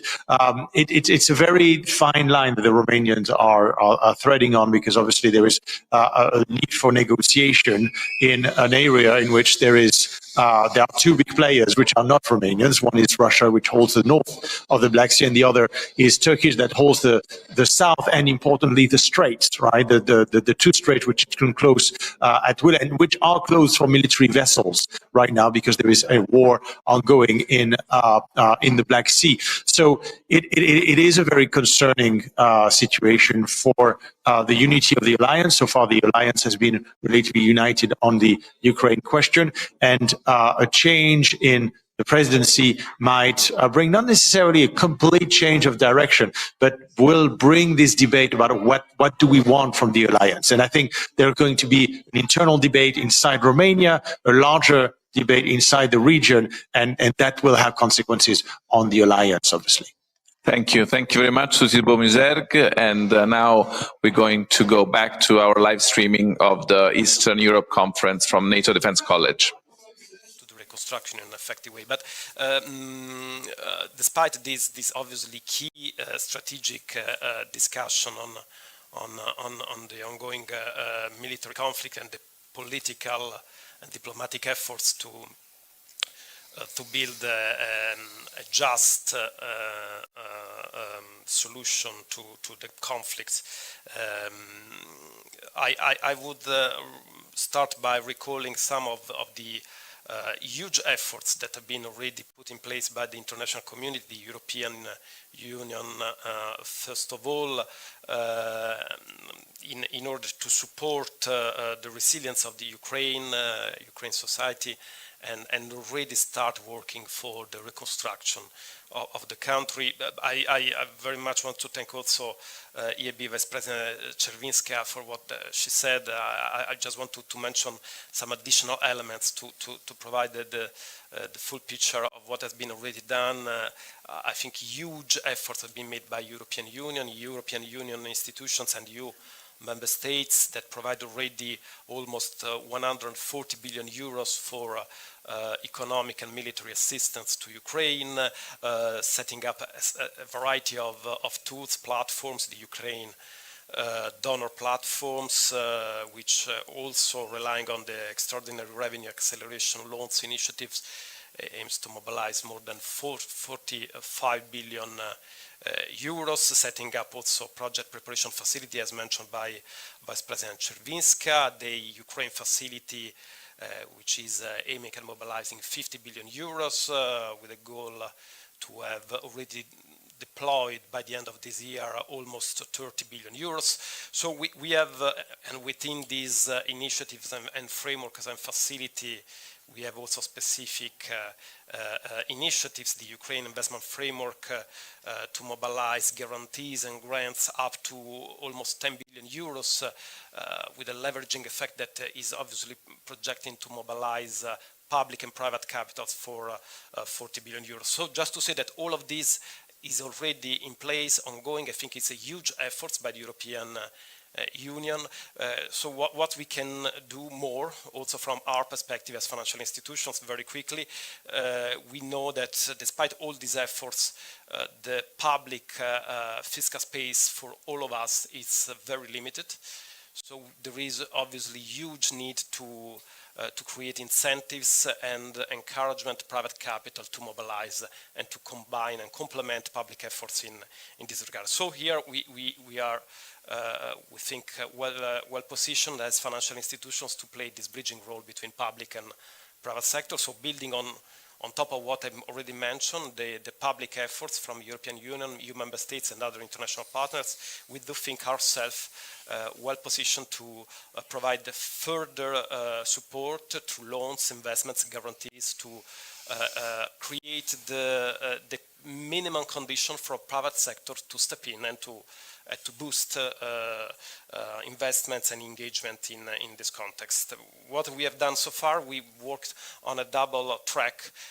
First, immediate reply. I'm just mentioning a couple of specific initiatives CDP has been already supporting in partnership with World Bank, mobilizing a package of 200 million euros for budget support, supporting the education sector in Ukraine, and a package of 200 million euros in cooperation with EBRD to support energy sector and specific restoring hydroelectric capacity in the country.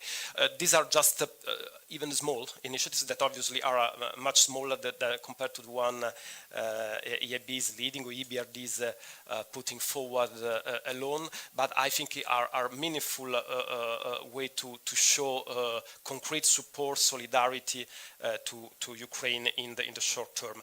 In the long term, so the second track, we are trying to build a partnership to mobilize in a coordinated manner the full range of financial institutions, national development banks, multilateral development banks, together with the private sector. We set up, together with the EBRD and all G7 financial institutions, the Ukraine Investment Platform, a co-investment platform to support reconstruction and specifically targeting support to SMEs and private sector in the country. And we are very much also supporting through our business matching platform, B2B, involving already more than 200 companies from Italy and Ukraine to provide concrete encouragement for the private sector to really step in.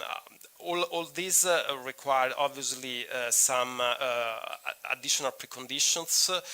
We can mobilize our own resources on top, I'm concluding, on top of the public sector once, but we need further political commitment of public authorities that should provide further public guarantees to allow us to play catalytic role, so to deploy our funding and supporting, accompanying private companies in coming back to invest and to support reconstruction in the country.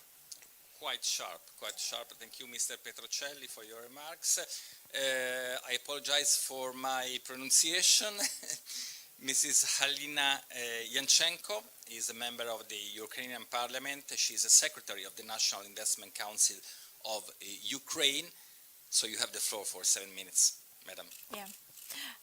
Hello, everyone. Many thanks for the organizers to have this event, first of all, and to have an opportunity to actually express some of the thoughts and some of the opportunities that we can actually develop 3 months in advance before the URC, Ukraine Recovery Conference.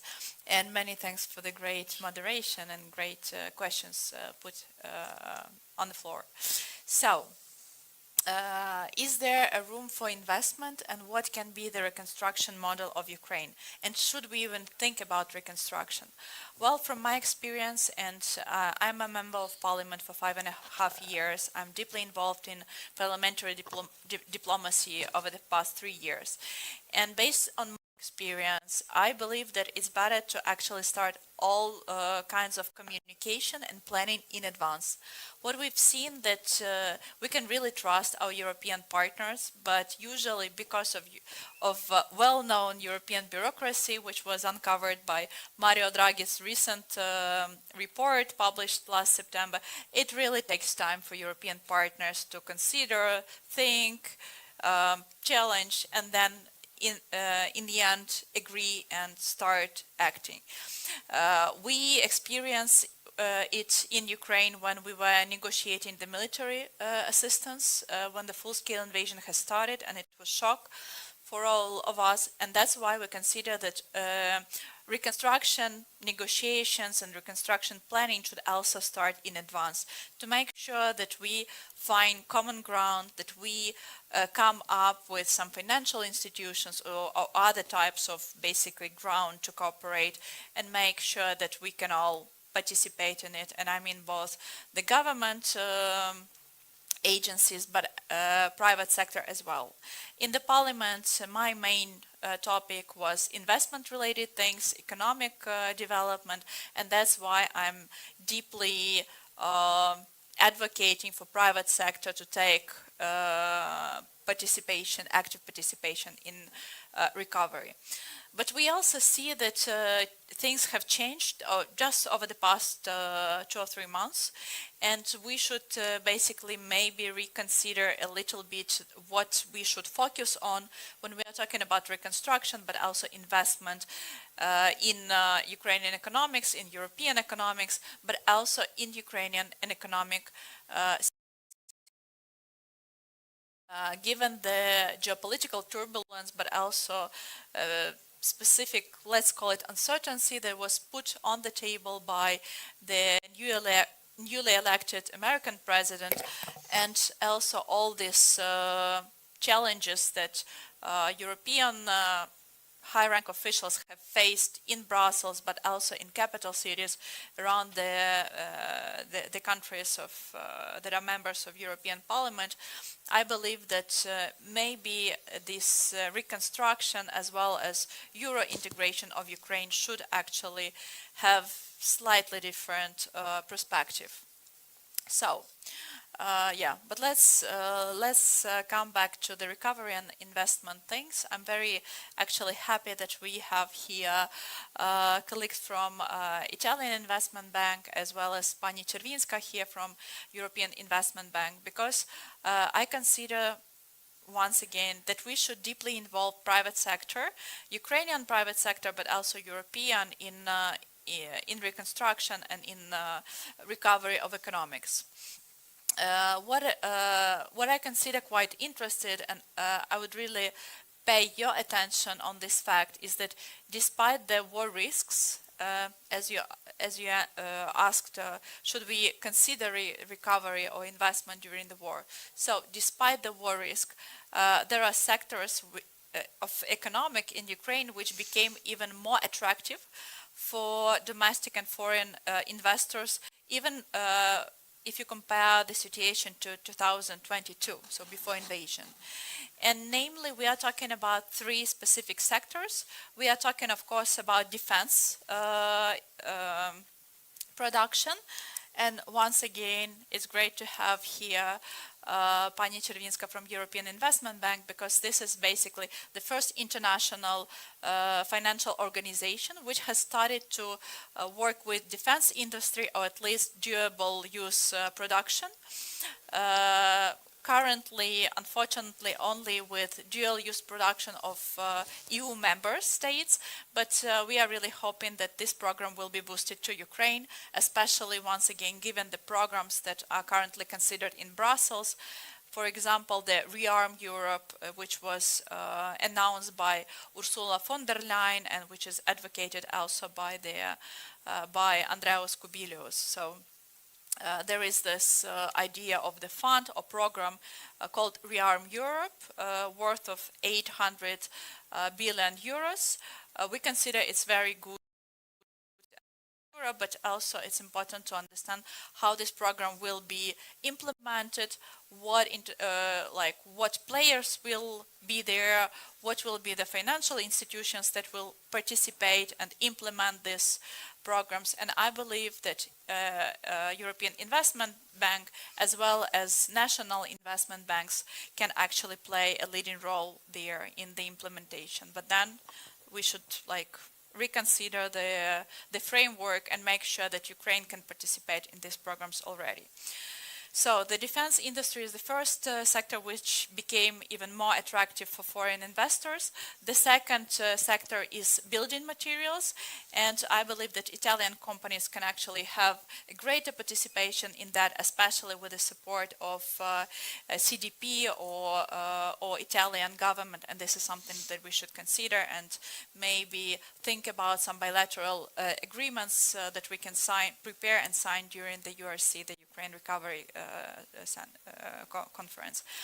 And the third sector is, of course, energy, because our energy infrastructure, especially the old huge plants built during the USSR, were damaged by Russian occupants, and now we reconsider how we see our energy infrastructure. So we want it decentralized, we want it to be as close as possible to the final consumer, and that's why we need a lot of investment, and I believe not only state investment but private investors. But on top of that, to finish my speech, I want to say that we see that actually investment continue taking place, and we see here special thanks to PMI. I also, on my behalf, would like to thank this company because once again, despite the war risks, they have built a huge production in the west of Ukraine worth of $20 million just last year. So we see that investments are taking place, that internal market is still there. There are opportunities, and we invite private sector to come to Ukraine to build partnership, to participate in recovery. But it's very important to actually start exploring opportunities already now. Start finding local partners, start negotiations with European and as well as local investment banks, start maybe finding some locations or some sector to invest in. So you're welcome. I will be happy to be your friend, your partner in Ukraine, and to help you to invest in better, safer Europe tomorrow. Thanks. Thank you so much, Mrs. Yanchenko, for your remarks. Everything is crystal clear on your side. So it's time to hear Mr. Tomasz Ochirmovitz. I'm sorry, my Polish is quite rust. Future of Ukraine global leader, Deloitte, Central Europe. I know you have some slides to show us. Is it correct? I'm not sure how it's going to work. But I'll probably talk for the slides. Is anybody working on that? I don't know. Let's I have a shorter time than 5:30. I'm supposed to have 7 minutes. Just be cutting my time. No. Anyway. Without the slides, I will maybe say a few words about our future of Ukraine practice, specifically in the aspect of Ukraine reconstruction. And I'll say a few words about Deloitte in Ukraine, our global practice future of Ukraine, not because to boast about what Deloitte is doing, but mostly to encourage you, your colleagues, your counterparties, maybe to establish something similar, because it will take a village to rebuild Ukraine. It's not only Ukraine, it's not only a few multilateral institutions, but as you will see, and that's what was said here, it's a combination of government of Ukraine, different hromadas, regional governments, European governments, and private sector. It was mentioned before by Ms. Czerwińska that now the rapid damage assessment says it's about 500 billion cost, and the cost is still mounting. A year ago it was 400 billion. We believe it's going to be trillion for next 10 to 15 years, especially if we take the principle of building back better. And as Deloitte, we have 450,000 people globally. We have probably the biggest public sector practice, although Dodge is doing everything to make us smaller, but we still have a significant public practice, and believe that our competencies, especially in terms of the funding, financing, restructuring plans, human capital, integrity, and EU accession will be particularly useful in Ukraine. And moreover, our clients, so public clients and private clients, will be able to mobilize them for the purposes of Ukraine reconstruction. How do you help? Well, first of all, you start with government of Ukraine, understanding government of Ukraine priorities, and you do it.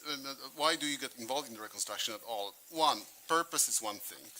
Yes, we need to help Ukrainians because they deserve it, but there is a big business benefit of Ukraine's reconstruction. I think this would be one of those pivotal moments in the history of Europe, just like Central European countries who joined European Union changed the European Union and provided additional prosperity. And I remember when Poland joined EU, and that was the situation before the Poland joined EU, and what we see now in Poland. And in terms of GDP, which is now bigger than some of the other European countries, the fact that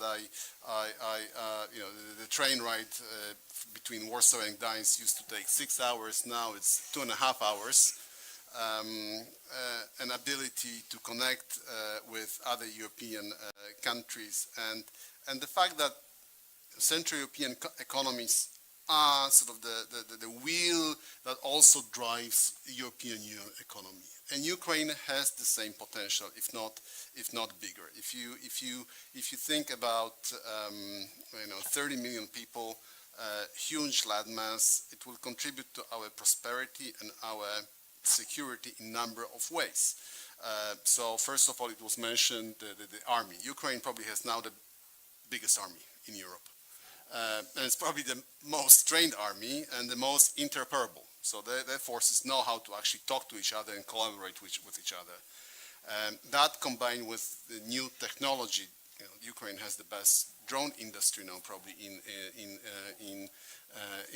Europe. The Ukrainian production of arms went from 1 billion in 2022 to 35 billion. 10 billion last year, 35. and it's going to be 35 billion this year. $35 billion worth of production. How it was ramped up. And we're talking about building, rearming Europe. Here's our partner with whom we should be setting up joint ventures, production in Ukraine or in neighboring countries or elsewhere using that technology. Energy, massive land for wind, solar, biogas. That will create European energy security, including the nuclear energy that Ukraine has now. Agriculture, Ukraine has probably now 20% of the world's wheat production, and if Europe wants to be relevant in the global food security, we need to have Ukraine. Not mentioning AI, digital skills, and so on. So that's a significant potential and chance for Europe, or to make Europe great again, to paraphrase some people. But it's not, unfortunately, it's not an easy challenge. Number one, resources, and especially people resources. If you go to Kiev, and I happen to go every month, you see that although people are committed, they are tired. You can see they are tired. They're working enormously. I mean, from the everybody to the people to the government of Ukraine. 200 reforms, 400 conditionalities implemented or being implemented. So human capital will be a challenge. People internally displaced people coming from the front lines. A lot of people left, so that we need to find the way how we can retrain people, augment them with modern digital tools, or even artificial intelligence, so that they can plan and execute the reconstruction. Energy sector certainly needs the rebuild, and significantly different rebuild that was before. In order to do that, we need to de-risk investments. There is a lot of de-risking instruments, but they're not yet commonly applied. It's not sufficient.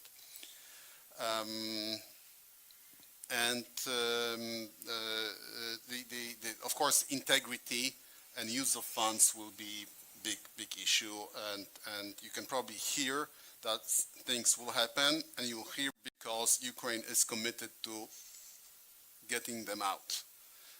But there needs to be tools, again, including maybe some digital tools, where you would monitor use of funds and integrity, transparency constantly, not after 5 years or 7 years review the projects. Each project needs to be reviewed at the moment. And the last one, Ms. Czerwinska mentioned that is the absorption capacity. The projects need to be prepared. They need to be prepared by people who need to be qualified to do it, and Ukraine has only some of the people now, and it's certainly not enough. So absorption capacity, the ability to prepare bankable projects, submitting them to KFWs and EIBs and EBRDs of the world. Thank you so much. So I think maybe we can skip directly to the questions from the floor. If you have any, please raise your hand and identify yourself. I'm sure that somebody has good questions for our friends. Anybody? In the back. In the back? Over there. I don't know if somebody is hanging a mic for our friend. Yeah. I think that gentleman need a mic. Okay, I will do that. No. Okay, great. We solved the problem. Thank you, Salvatore Zecchini, former professor and many other capacities. I have a question in 2 points.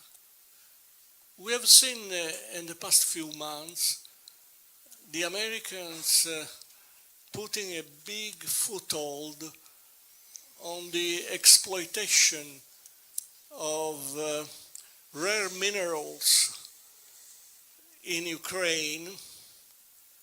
Furthermore, as we all know, there is a significant disparities in the amount and effectiveness of support to the defense of Ukraine among supporting countries. So my question is Ukraine thinking about preferences, or to better say preferential treatments, in giving priority to some countries versus others, in allocating these contracts? And second, how do they see cooperation with the European Union, not only in terms of reconstruction after the war, but in terms of political interaction? Right now we are experiencing an increasing hiatus across the Atlantic. So it would be interesting to have some comments on these 2 points. Thank you. Thank you. So both questions, I think that the question is for our MP.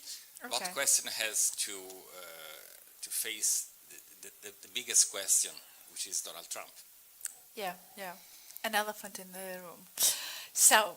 And we are in a very big room. Yeah. And still we see the elephant. That's the problem. Okay, so to answer your question, and many thanks for this question, because they're very good and it's good to actually uncover how we see it. First, about the deal on rare minerals with Americans. President Zelensky has not signed yet. Nothing. Yet. Has not signed it yet. And I should tell you that there were at least 5 versions of this agreement within the 2 weeks.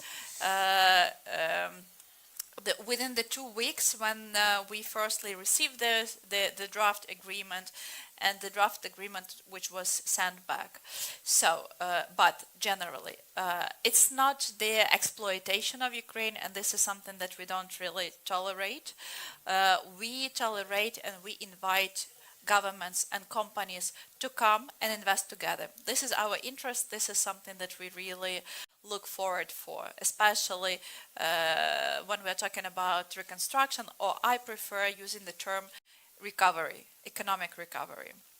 We really want to follow German and Japan post-war experience of recovery, when the focus was on economics, on reforms, on liberal reforms, and when the leading role was actually played by private sector, as well as specific state organizations, financial organizations, which helped actually business to develop, like KfW or Hermes or others when we are talking about Germany.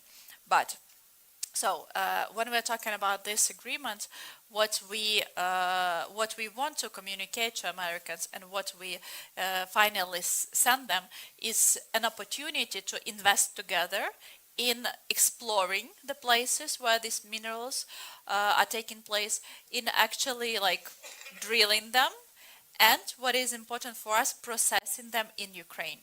This is both logical, this is both efficient in terms of logistic and economics, generally the calculation, but this is also good for Ukraine recovery, and this is something that Ukrainian people will appreciate. And Ukraine is a very democratic country, which where people in society are playing leading role, and they don't let the presidents do whatever they want. We are like very traditional democratic in these things. So, as I said, we are very interested, and we are inviting governments and private sector to come and invest together and use this opportunity, but not exploiting. So we are inviting European countries as well, and many countries already received this invitation and are using this invitation. As I told you, and this might be a sector very interesting for Italian private sector, investment in production which produces their reconstruction material or construction material. I can name you at least 10 projects, 10 productions worth from $10 million to $300 million, which were started during the full-scale invasion.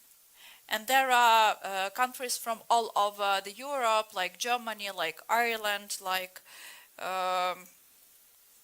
let me just give you some name. So German company Kreisel invested 12 million euros with the support of German bank KfW just a year ago.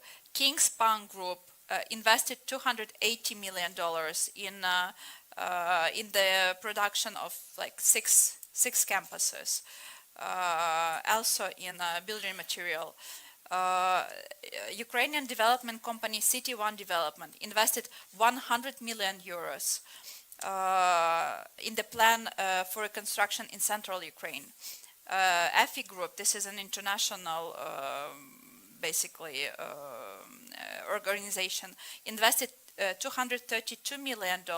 So there are investment projects that are taking place already, and there are both Ukrainian companies, European companies, but also joint ventures. And this is something that we invite you all to participate.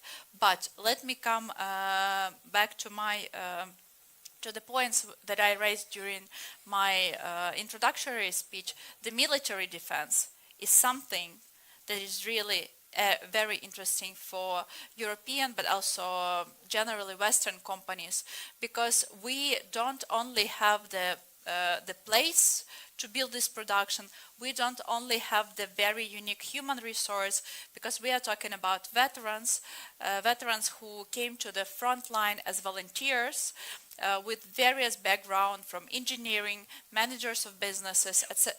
Yeah, etc., etc. And now they also have the experience of how actually the modern war looks like, and they are the source of these fantastic military innovations. And this is something that European companies are seeking for. They understand that that Ukraine possesses unique opportunity, unique ecosystem, the quickest cycle of innovation. And this is something where we want to see European companies to participate with Ukrainian private sector more.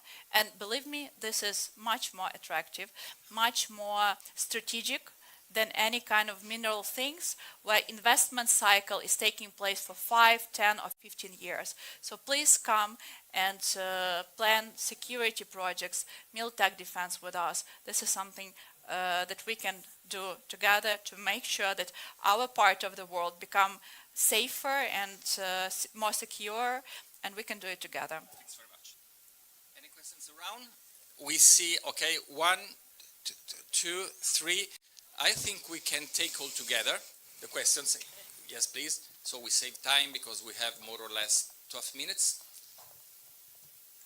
We start from the lady here, just in front of me. Thank you so much. My name is Laura Jakes. I'm a reporter with the New York Times. I have been looking at reconstruction of post-conflict issues in Iraq and Gaza. So I have two questions for everybody, I suppose. One, how does this work? I'm not sure I heard the answer to our panel, our moderator's initial questions, which was, how does this work in ambiguous security situations? And two, what are the donors and donor companies looking to do in terms of making sure that this money that's invested doesn't unfortunately disappear? It's the issue of corruption. We can get the other two questions. There is a period. No. Okay. Benedetto Ligorio, historian. Just a question for Lady Yanchenko. There is any opportunity to preserve the integrality of and unity of the territory of Ukraine in this historical phase, and there is some opportunity to preserve the strategical infrastructure of Ukraine, not only minerals, who are the richness of the people of Ukraine, but also the strategical infrastructure like Bratislava, connection between Ukraine and Europe, for example, about gas. And at the same time, if there is any possibility of a multicultural state in Ukrainian Europe. Thank you. So we have time for another question. There was a man or a lady, I don't remember. Thank you very much. Sandra Di Tanna, an auditor. My question is very simple. Have the funds which we have been made available to Ukraine, as we heard, do they have the connotation of a loan? And if so, has the government of Ukraine been fully informed about this? Thank you. So I think President Trump will be very interested in your question. So we start from the corruption, and then transparency. Yeah, integrity. That's the big question. The second elephant in the room. But the first one, Laura asked, if I may, on the ambiguity of security situation. And can we reconstruct now? Can we reconstruct now? And before it was mentioned before. I mean, Marshall Plan was developed in 1943, 44, and implemented 48 only. So it took a lot of planning. Now Ukraine does a lot of planning, does a lot of reforming. Now working on the foreign direct investment law. I think maybe by URC it will be announced. Some restoration is happening now, but it's really small, a couple billion euros, so mostly to build back, cover some energy generation assets, some road here, there. It's certainly not sufficient. But there are regions in Ukraine, especially Western Ukraine, which have not been affected by the war completely. If you look at the western Ukraine, there are areas that have with not. Poland, for example. Well, Lviv has been targeted, but if you go further south towards Slovakia, Uzhgorod, and then towards Hungary and then Moldova, then they haven't been touched at all. So that's sort of one point to take into account. The second, after 2 years, there are mechanisms that protect investors from loss as a result of physical destruction as of war. So now the war, be it from the Danish investment protection agency, the Polish one, the MIGA, EBRD. So there are already mechanisms that are to protect, that will protect the risk of loss. Concerning the corruption? Concerning the corruption, so as I mentioned, it is critical that there is monitoring of the funds spent. Not after 5 years or 7 years when the auditors go back and reviews the papers, but each project, in our view, should have, I don't know, 5-7% set aside for control of the execution of the funds. So that's one point. Secondly, the IT infrastructure, the digital infrastructure that Ukraine already allows for increased transparency of who wins the projects, at what points the company got, what was the price. And third one is what we see donors are doing is, in order to avoid or maybe streamline the use of funds, they would control or spend money directly. So rather than giving money to local institutions, they would set up the mechanism when the donor will monitor use of funds directly with the construction company or the investor that receives donor money. So the big question: do you expect to receive loans or gifts? We hope. Perhaps say 4%. We hope to receive frozen Russian assets, because that will be fair. Who broke it should pay for it. So this would be the most perfect plan for everyone, for us, but also for European partners and allies. Because why should someone else pay for it? Yeah, why should European Union pay for it? Why should Ukraine pay for it? Given that this is a very black and white war, it's very clear who was aggressor. It was unprovoked, and if Russia has started all this mess, they should actually pay it. And it's important not only to reconstruct Ukraine and to bring some fairness in this process, but this is also very important to prevent occupations and acts of aggression of Russia in the future.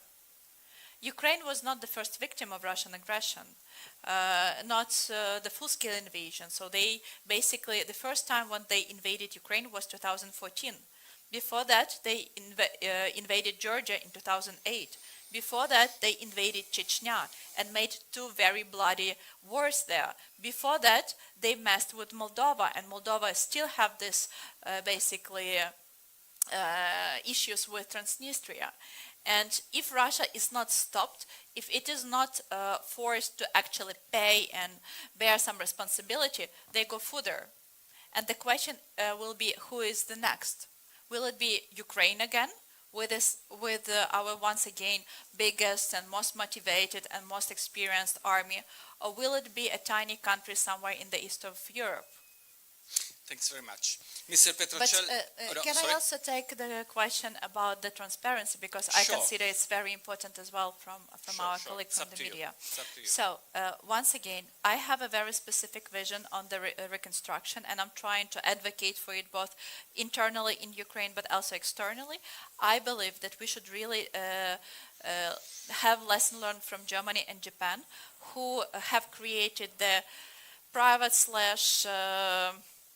state organization, investment organization, but made the focus on private sector. So if we will have our Ukrainian KfW or something like that, and they will invest in private sector, and private sector will be the main beneficiary and the main actor of the reconstruction, then we don't even need to talk about the corruption or corruption risks, because it will be up to private sector to implement the project, make them efficient, make them cheaper, make them quicker, and that's how we actually decrease the amount of state officials and the amount of state. And I believe this is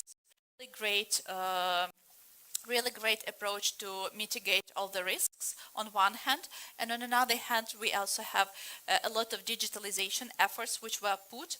I was very amazed how we actually implemented this digitalization in majority of sectors only within the past 5 years, and we are the most digitally advanced country of Europe now. So we also use it as a anti-corruption measure, because when you can receive the services using your iPhone or another phone and not going to state officials, that's how you actually abolish all kinds of corruption risk at once. Thank you. Mr. Petrocelli, you have the honor to conclude our panel. Yeah, no, just thank you very much. But just three final comments, also trying to react to what has been said and to some questions. First of all, so far, at least from our perspective, we deployed both budget support in the forms of grants and concessional loans. So it's a mix of the two, and I do think this is the way to go, because we need obviously to provide a strong direct support through grants, but we need also to have a broader financial commitments that cannot take the form of just grants. So I think it's a mix of the two. Second point, I mentioned before the Ukraine investment platform that we set up with the G7 financial institutions, DBRD.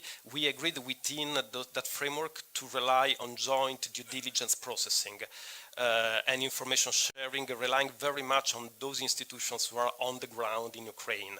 I'm mentioning this because I think this is very much relevant to ensure strong, let's say, credibility in the investment screening of our opportunities we are going to finance.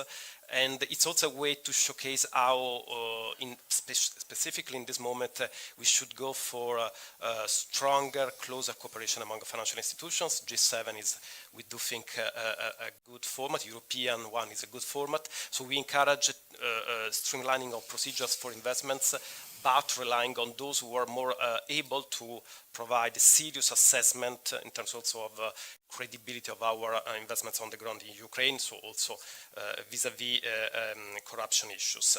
Third point, we need to speed up investments. For that reasons I already mentioned, I think we need stronger commitment from public players and from European institutions. As DFIs, as Development Finance Institutions of Europe, we put forward together in a joint manner again, showcasing that it's time to join forces and to coordinate a proposal that we are submitting to European member states, national governments and European institutions and the European Commission, specifically when there is this discussion on the next MFF, the next European multi-annual budget, basically a multi-annual financial framework.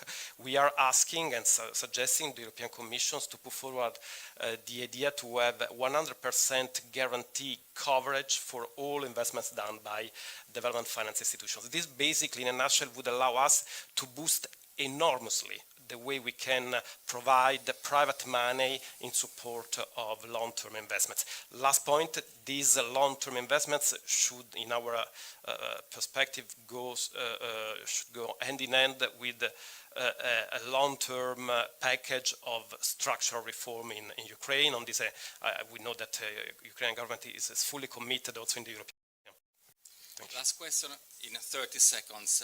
Are you going to have in Ukraine snap elections? Of course, after the end of the war we will. Are you confident? In the elections after the end of the war? The outcome? I'm confident in elections after the end of the war. Thanks so much. Halina Yanchenko, she's the member of the parliament the Ukrainian Parliament and Secretary of the National Investment Council. Thank you, Tomasz Ochrymovitz from Deloitte, Future of Ukraine Global Leader. And thank you so much, Mr. Petrocelli from Cassa Depositi e Prestiti CDP Rome. Thank you for sharing your vision. Thank you so much, and it's my pleasure to invite to the podium an Italian senator, Mr. Francesco Boccia from the Democratic Party. You have the floor. The people who have already got the microphones for the translation, please put them on, because Senator Boccia will speak in Italian. Thank you. Thanks a lot, Sandro. I will do this speech in Italian. I accepted the invitation from my but we are in a phase of great political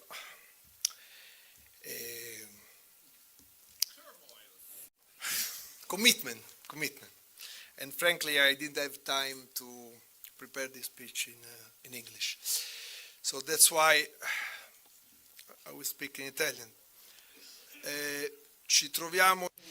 So we are experiencing a time of great uncertainty for Europe and for the entire international community.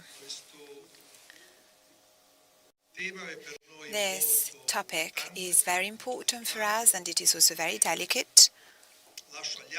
So also my speech can be recorded, and my speech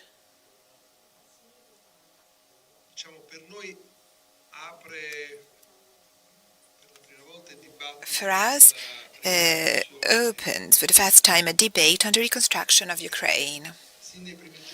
From the very first days of the conflict, NATO has played a crucial role in supplying support and security to Ukraine, and the unified response and the commitment of allies have been essential to counter the brutal Russian aggression. But we're also here to acknowledge the change in the scenario, which forces us to deeply reflect on the issue without any hypocrisy. On the strategic choices that we have the duty to make as European Union, and on the ability to act as a global independent actor that is also strong and united. And also we must reflect on our role inside the Atlantic Alliance. Recent declarations made by Trump's administration, and also his actions, I must say, not only question support to Ukraine, but also show a tendency to exclude Kiev and the European Union from decision-making processes that are critical.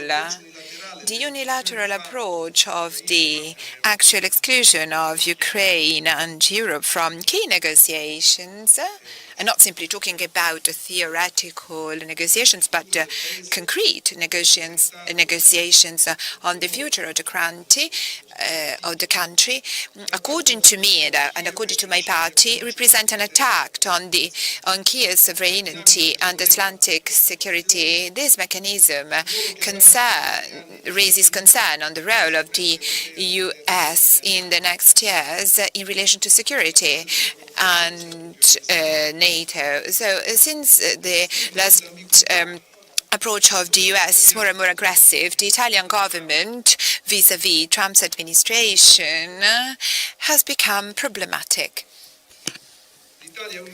Italy is a founding member of the European Union, and it cannot navigate on uncertain terrain. So the first priority is that of guaranteeing that we create a pace on lasting foundations. And so Europe must take a clear stance and should state its commitment for peace, for multilateralism, and for the compliance with international law, which are now being questioned. So we must take initiatives to strengthen European security, and the Democratic Party group, and that is the first opposition party in Italy, deem that it is necessary to reduce our strategic reliance, and we must invest more and better in order to orient our ability in terms of defense and security. The European project is based on the knowledge that security, stability and prosperity should not be built in an isolated manner, but instead, we should collaborate, and the European Union has transformed a continent that had always been marked by conflicts in a model of political cooperation and also social cooperation and economic cooperation, always overcoming historic barriers and promoting common well-being. In the face of the challenge of the war in Ukraine, we must apply the same logic for the construction of lasting peace and the reconstruction of a country. Trump's administration, in its recent stances, has shown that reconstruction should be based on massive exploitation of strategic Ukrainian resources, reducing the country to a mere supplier of raw materials. This model of development is the opposite of what we must promote. We cannot allow that the future of a European country is decided based on logics of geopolitical or economic exploitation. The future of Ukraine, in our view, should not be that of an unstable periphery, but a country that is integrated in the European system, able to make choices for itself, and also that can flourish thanks to innovation and security. Security should not be based only on weapons or on the material reconstruction, but it should be based on solid foundations, resilient economies, and inclusive societies. So that is the real reconstruction, which is the main topic today. And also I accepted to come here to speak about it. It is not a question of concrete or railways, of electric stations. It is much more of that. It is a question of vision, of political responsibility and peace. Italy, together with the EU, probably will be amongst the main actors, we hope, and also financing countries of the reconstruction. But if we simply pay the costs of this unprecedented disaster without participating in the future design, we will all have lost a great opportunity. So tomorrow we will finance another emergency, another conflict and another destruction. And those who are here in this room know that we face the fourth Gaza reconstruction, the fourth one. And it is clear that the past reconstructions occurred through negotiations that were different from this one. These negotiations should be a model to build security in Eastern Europe. It is an opportunity that we cannot waste or delegate to somebody else. So Italy should be the promoter of an international conference for reconstruction or reconciliation, a great multilateral plan which puts at the center not only these structures but also institutions, justice, the state of law and civil cohabitation. European funds can be even greater than the ones that we've mentioned, and they can be influenced by a real technological innovation and reforms and fight against corruption and the greater power of local autonomies.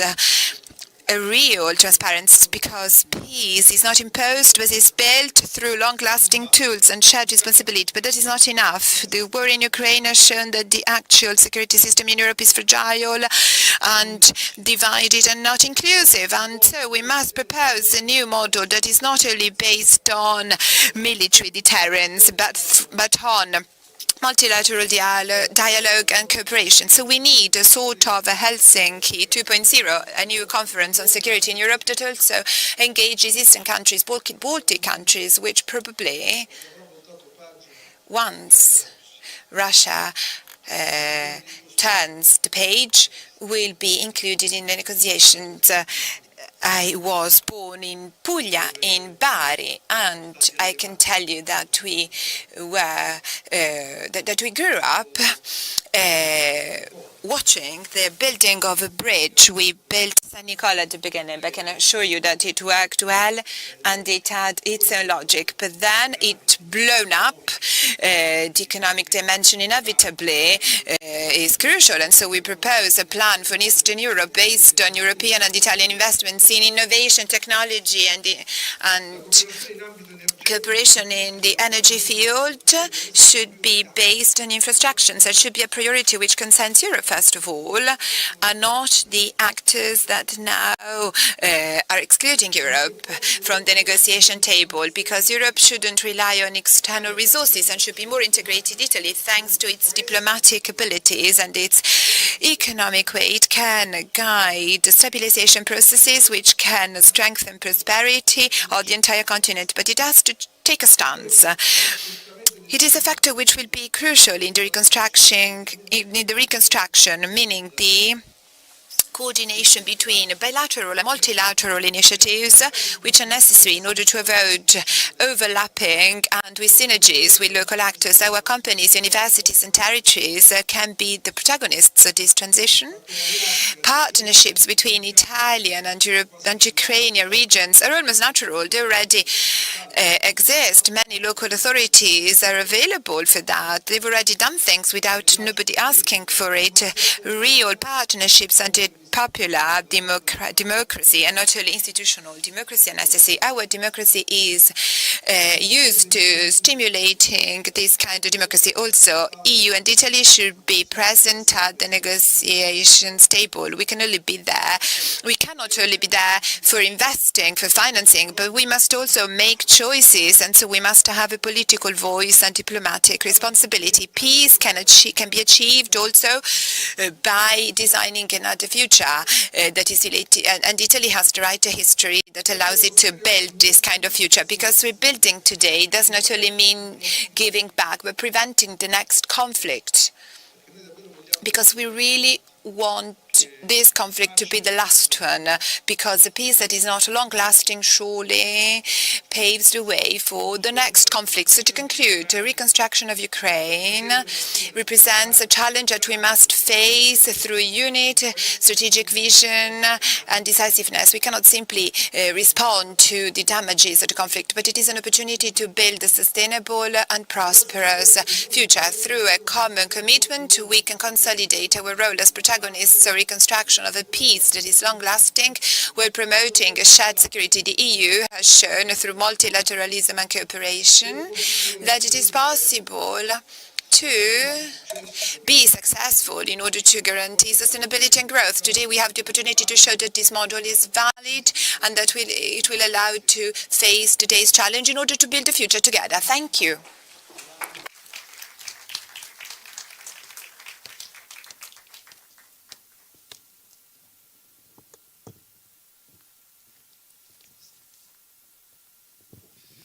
It is now my pleasure to invite the First Councillor Sergio Monti. He is the head of the Office for the Reconstruction of Ukraine in the Ministry of Foreign Affairs and International Cooperation. The floor is yours. Thank you very much. At the outset, let me thank President Minuto Rizzo, the organizers. Eccoci di nuovo in diretta dalla conferenza sull'Eastern Europe della NATO Defense College Foundation. Con noi c'è il senatore Francesco Boccia, appena fatto il suo intervento. Qual è la via europea per la ricostruzione ucraina? Tanto dipende dal multilateralismo, che è completamente smontato, soprattutto essere attivato dell'Unione Europea per rendere l'Unione Europea protagonista. Fare evidente la parte iniziata tra due soggetti, che non hanno, diciamo, una prospettiva di questa amministrazione americana, la prospettiva della pace duratura che si costruisce sulla visione comune. E ricostruire l'Ucraina è fondamentale, ricostruirla condividendone la visione del popolo ucraino e soprattutto con l'intero est dell'Europa.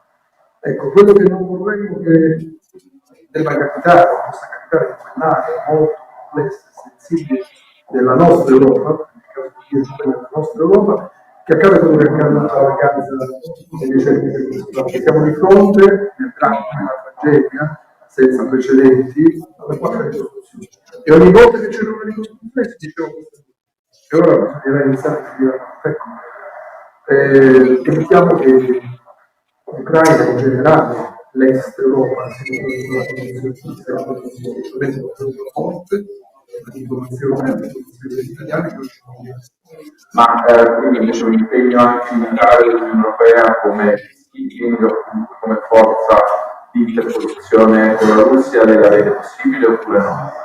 Io vedo un'accelerazione del processo di difesa comune che non passa certamente attraverso il piano degli armi che ha presentato la Presidente del Consiglio von der Leyen, che parla di cammino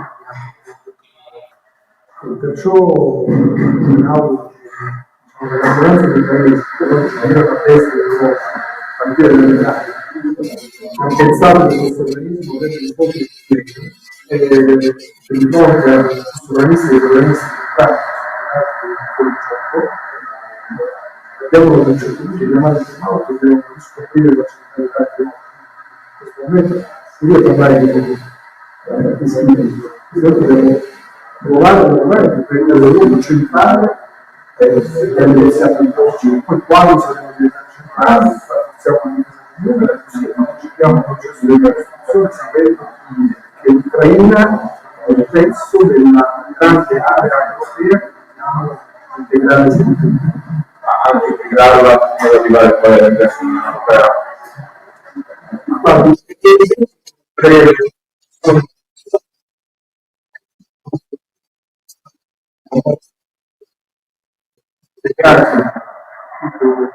Come Giorgio Meloni,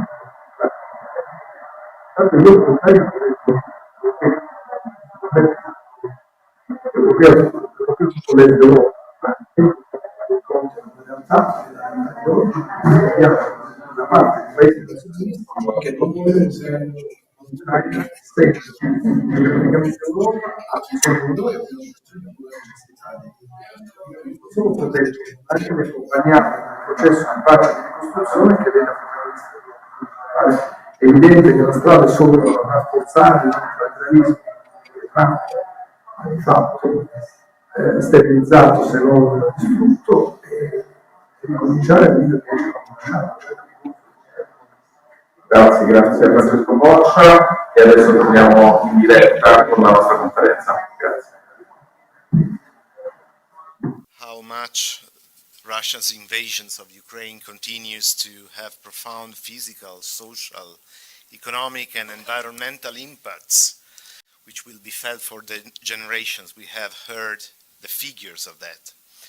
And they give an idea, they give a glimpse of the extent of the complexity, difficulty, of the challenge of addressing the priorities emerging from the war of aggression launched by the Russian Federation against Ukraine. This is also the background against which we are working with Kyiv as co-hosts and international partners to organize the Ukraine Recovery Conference that will be held in Rome in July, on the 10th and 11th of July in this year. This will be the largest international event organized by the Italian government in 2025. The URC, as we call it, will bring together leaders from governments, members of parliaments, and representatives of Hi, we're back with Halina Yanchenko from the Ukrainian parliament. Halina has been invited here to talk about the reconstruction. Actually, you don't use reconstruction, but what is the term that you prefer to use? I prefer economic recovery. Recovery, yeah.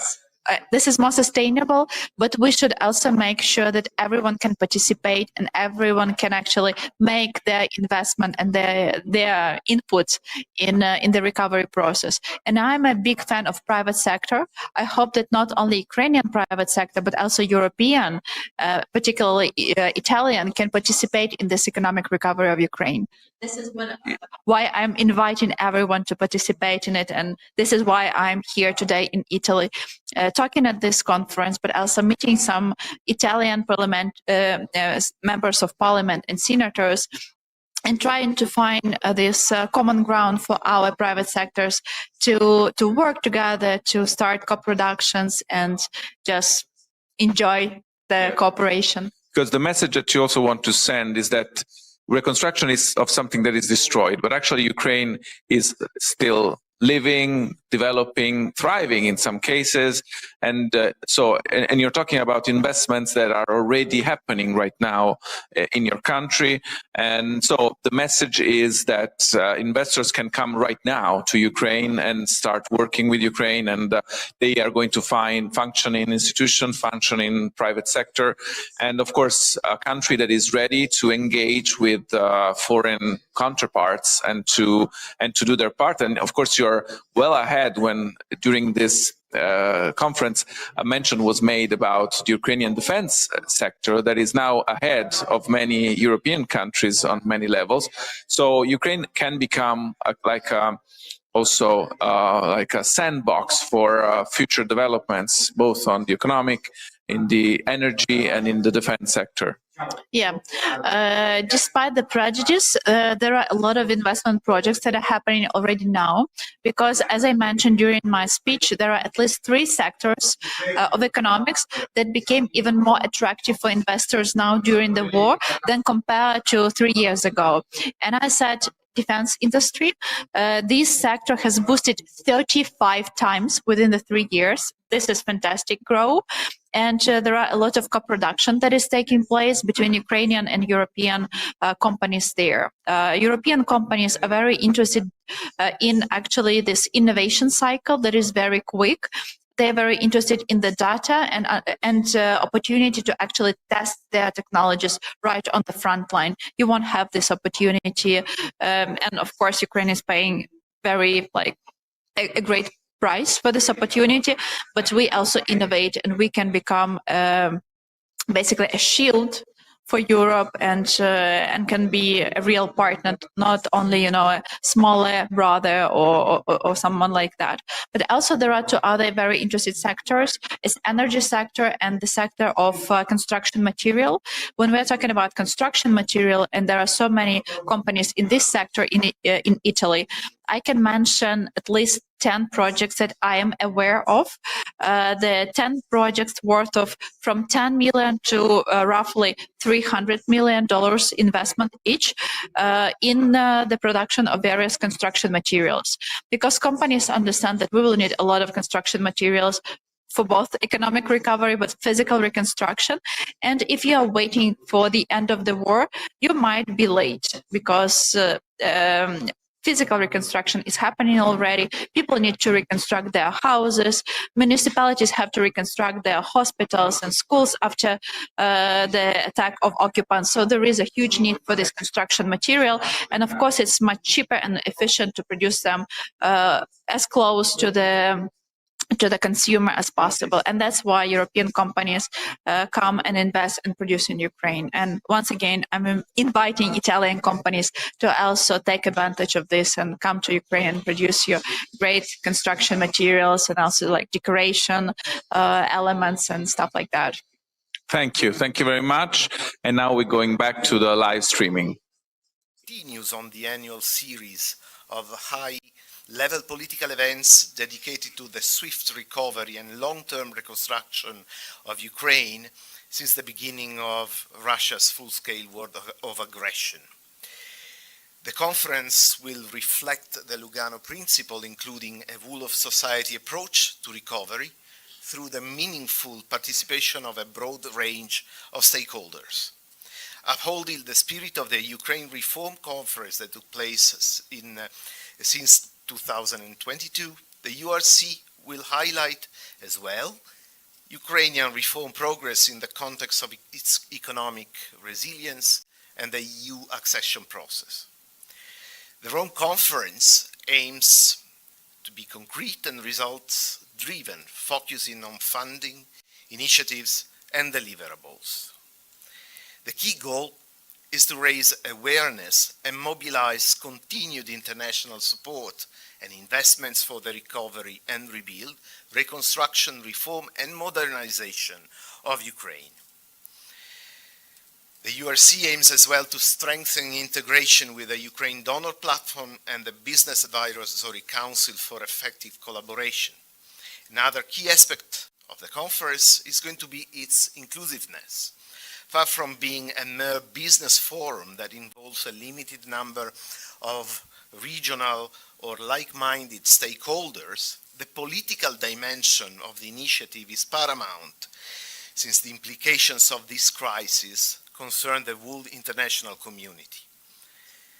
Not only is the war of aggression unleashed by Russia against Ukraine a manifest violation of the UN Charter and the basic principle of international law, but the global impact of supply chains, food, energy, and environmental security highlights its broader significance. The URC therefore aims to address these challenges and expand international participation in Ukraine's recovery and reconstruction. Last year, Italy committed to building on the outcomes of Lugano, London, and Berlin, continuing the 4 Berlin dimensions: business, human, local, and regional, EU accession and reforms dimensions as pillars of Ukraine's recovery. Retaining this format at the Rome Conference ensures continuity and fosters a permanent process to support Ukraine's recovery. Mobilizing the private sector, first and foremost, remains critical to Ukraine's successful recovery and economic growth. To this aim, private capital is key. The URC will therefore try and address the private sector's concerns, including on security and stability, financing and insurance, rule of law, regulations, and skilled labor market. At the same time, we think it is crucial to strengthen confidence in the Ukrainian business environment and signal long-term political commitment. Ukraine recovery depends on investing in human capital as well, fostering social cohesion and addressing inclusiveness. Key challenges are, among others, the reintegration of internally displaced persons, refugees and veterans into civilian lives. The crucial importance of restoring Ukraine's human capital for the country's post-conflict recovery is an issue that is even more timely, while initiatives on a possible ceasefire are underway. I would also like to mention the fact that the relevance of, for Ukraine's future, of the protection of its cultural heritage and national identity, including through incentives for creative industries and support for the media to defend freedom of expression. Local and regional actors are key as well to Ukraine's reconstruction, building on the decentralization reform. The conference will emphasize the role of local self-governance and regional state administrations in recovery, financial access, and capacity building.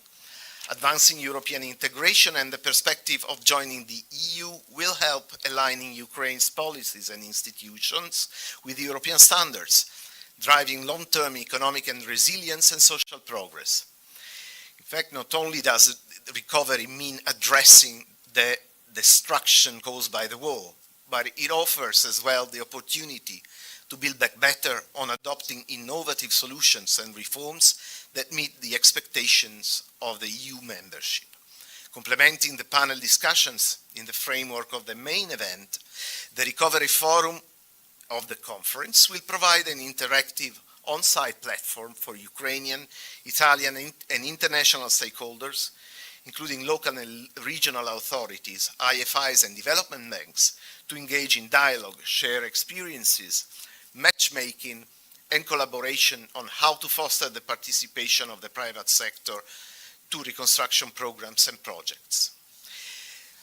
In view of this very big event that will take place in July, we are already working with our Ukrainian friends and counterparts on 4 preparatory events that will lead to the conference, each one dedicated to one of the 4 dimensions that I have already addressed before. The first one took place in Milan on the 5th of March, the second on business. On the civil society has taken place in Kiev last week, while the next one will see the EU reform at the center of an event in Brussels. This process on the road to URC 2025 will see the last moment, the last step in Verona in the first half of next month. With this, I thank you very much for your attention, and thanks.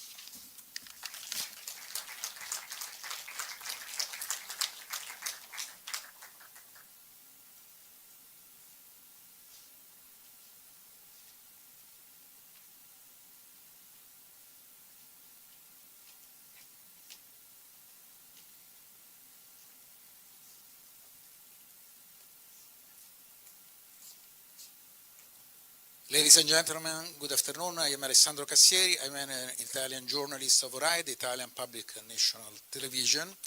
I am a former correspondent, a permanent correspondent from Brussels, from Moscow, and I was also chief of bureau in Paris. But a significant part of my professional life was spent too in Ukraine. That's why I think the Ambassador Minuto Rizzo and the director of the foundation, Alessandro Politi, want that I was here today, and I am eager to invite the protagonists of this panel to come on the stage, starting with Lady Oksana Sheft. Please, from here. Okay. The other side is okay. And with me also, please, another guest coming from Ukraine, please. This is the Deputy Oleksiy Ustenko, please. And the Italian General of Guardia di Finanza, Generale Giordano. Please.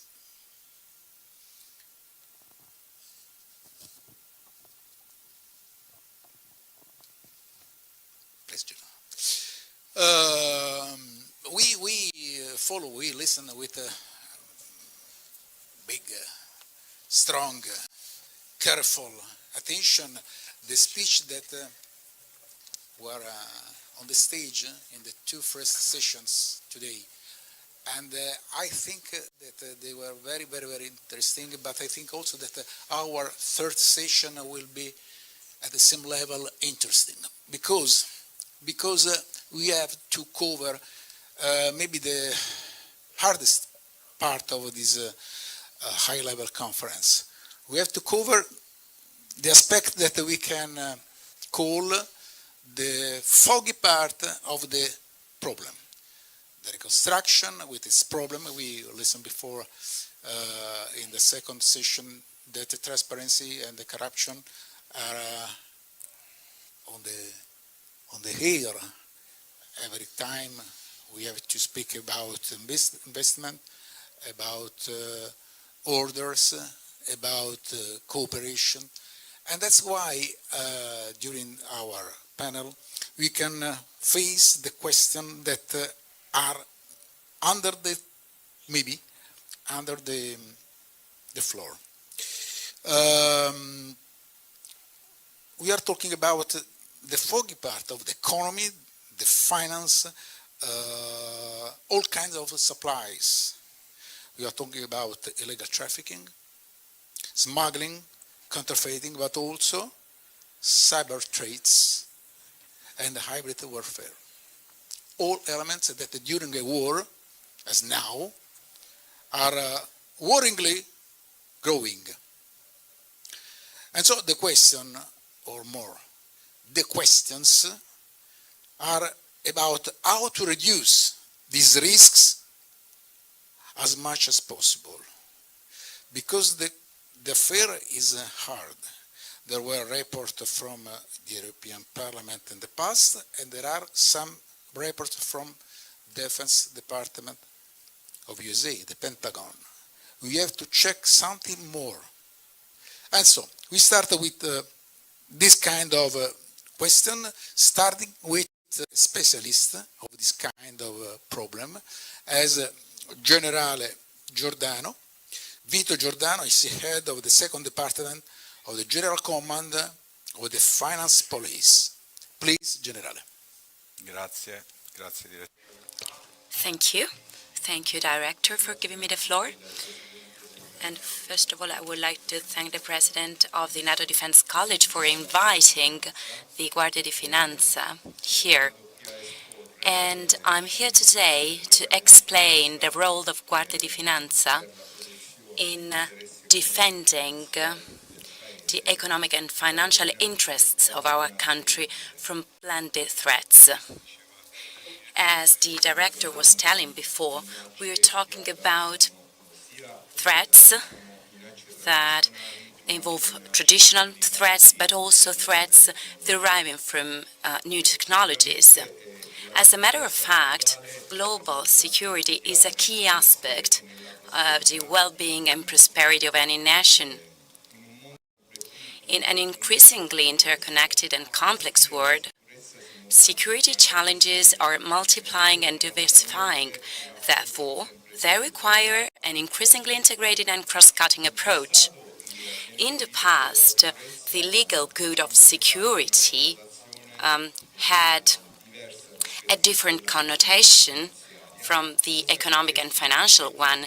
Instead, nowadays, it perfectly includes also those aspects.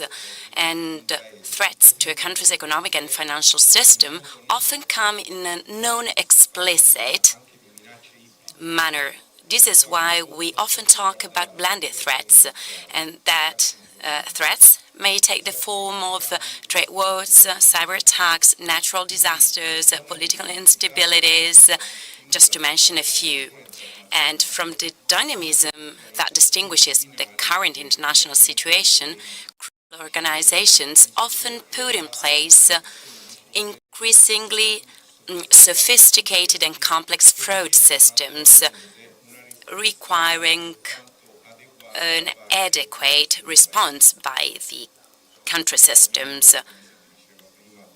We are talking about smuggling of energy products, smuggling of cigarettes, for example, as well as the exploitation and distorted use of new technologies. We are talking about crypto assets and the use of the so-called underground banking, that making use of new technologies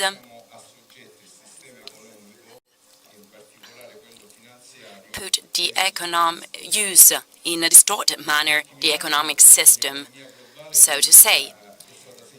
Therefore, in recent years, the global economy has been marked by technological innovations, which, while on the one hand have favored the spread of new forms of investment and wealth transfer, on the other hand have led to a marked increase in both financial and monetary risks. Let us think, for example, of the exploitation of crypto assets, which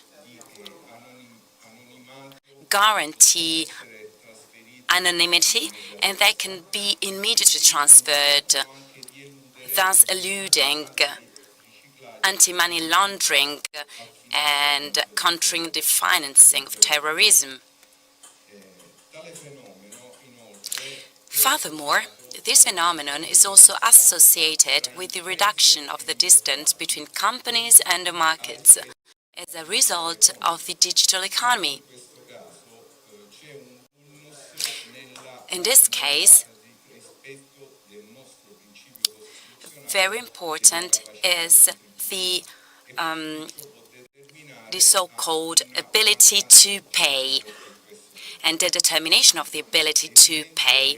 It is very much clear that if we think of the publication by Instat, the National Statistics Institute, in 2022, the value of the unobserved economy in Italy amounted to about 201 billion euros, with a growth compared to 2021. These are significant figures that can be put in relation to illegal activities which generated of GDP development, and this impoverishment of resources represents a serious obstacle to economic development, as it distorts competition and undermines the relationship of trust between citizens and the state. And then, of course, it also penalizes equity. International bodies do play a decisive role in countering these phenomena because they help to facilitate the development and refinement of regulatory policies at national level in order to encourage the exchange of information. Let us think of combating cross-border crimes and cooperation within the European Union and at an international level. This is all very necessary to face and fight against these phenomena, especially through monitoring and control of financial flows. Financial flows do represent a very important element of this process, and they allow to trace the underlying illegal activities. Such a kind of exchange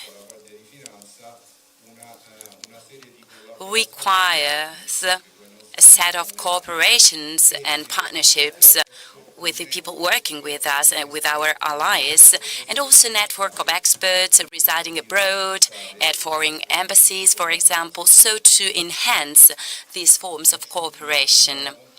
And before concluding my intervention, I wanted to tell you something. It is all the more clear that we need to put in place a stronger cooperation between public and private sector, as is already the case in the anti-laundering system, which is based on a strong cooperation between financial intermediaries and non-financial intermediaries. So we require an international cooperation that, from the one hand, requires a higher effort in managing flows of information, but on the other hand, it is for sure the adequate response to fight against these forms of illegality. Thank you. This speech is starting from Italian example, that is a country without a war right now, and the problems that all the countries has to counter. And the question is to Lady Oksana Shvets, that she's a relevant role because she is Chief Policy Officer of the American Chamber in Kiev. How do you think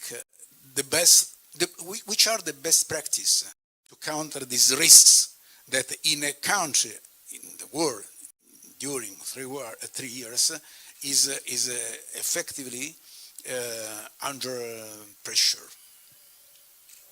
Thank you. Good afternoon, dear ladies and gentlemen. Thank you for having me today with you. It's my honor and pleasure to represent the American Chamber of Commerce in Ukraine. So let me just start with a couple of words from our side, who we are, what we are doing in Ukraine. We at the AmCham are proud to unite and lead the business community of over 600 big international European, American, Ukrainian companies. We work hand in hand with companies that continue to believe in Ukraine's future despite all the challenging times we are going through now.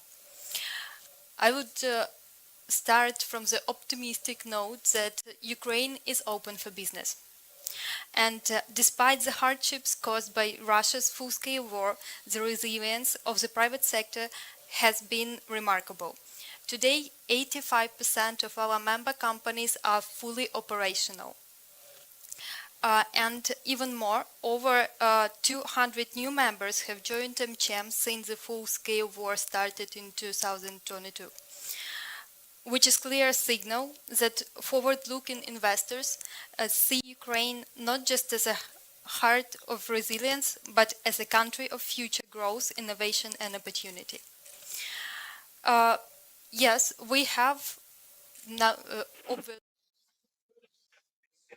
And we're back here with Alina Inaye. She's lead advisor of the Aspen Institute Romania. And so we've been talking about this issue with previous guests today, the question of the Romanian elections that are coming up in May. Of course, it's a topic that everybody in Europe is looking very closely. And we are kind of interested in knowing what might happen and what might change, also because Romania is now a central player in NATO, is a central player also in the future of the energy sector in Europe. It might become the biggest natural gas exporter in Europe. So everybody is very concentrated on what's going to happen in Romania. And of course, Italy is very interested also because there's a big Romanian community living in Italy. So our two countries are very close, and we would like really to have your insights on what might happen in May, after May 18th, the second round of the Romanian election. Yes, I will start actually from the end of what you were saying, and I will talk about the importance of protecting Romania's investments in gas extraction in the Black Sea region, in the Black Sea. This is what is really important for Romania. This is what is really important for the region, and this is what is really important for Europe.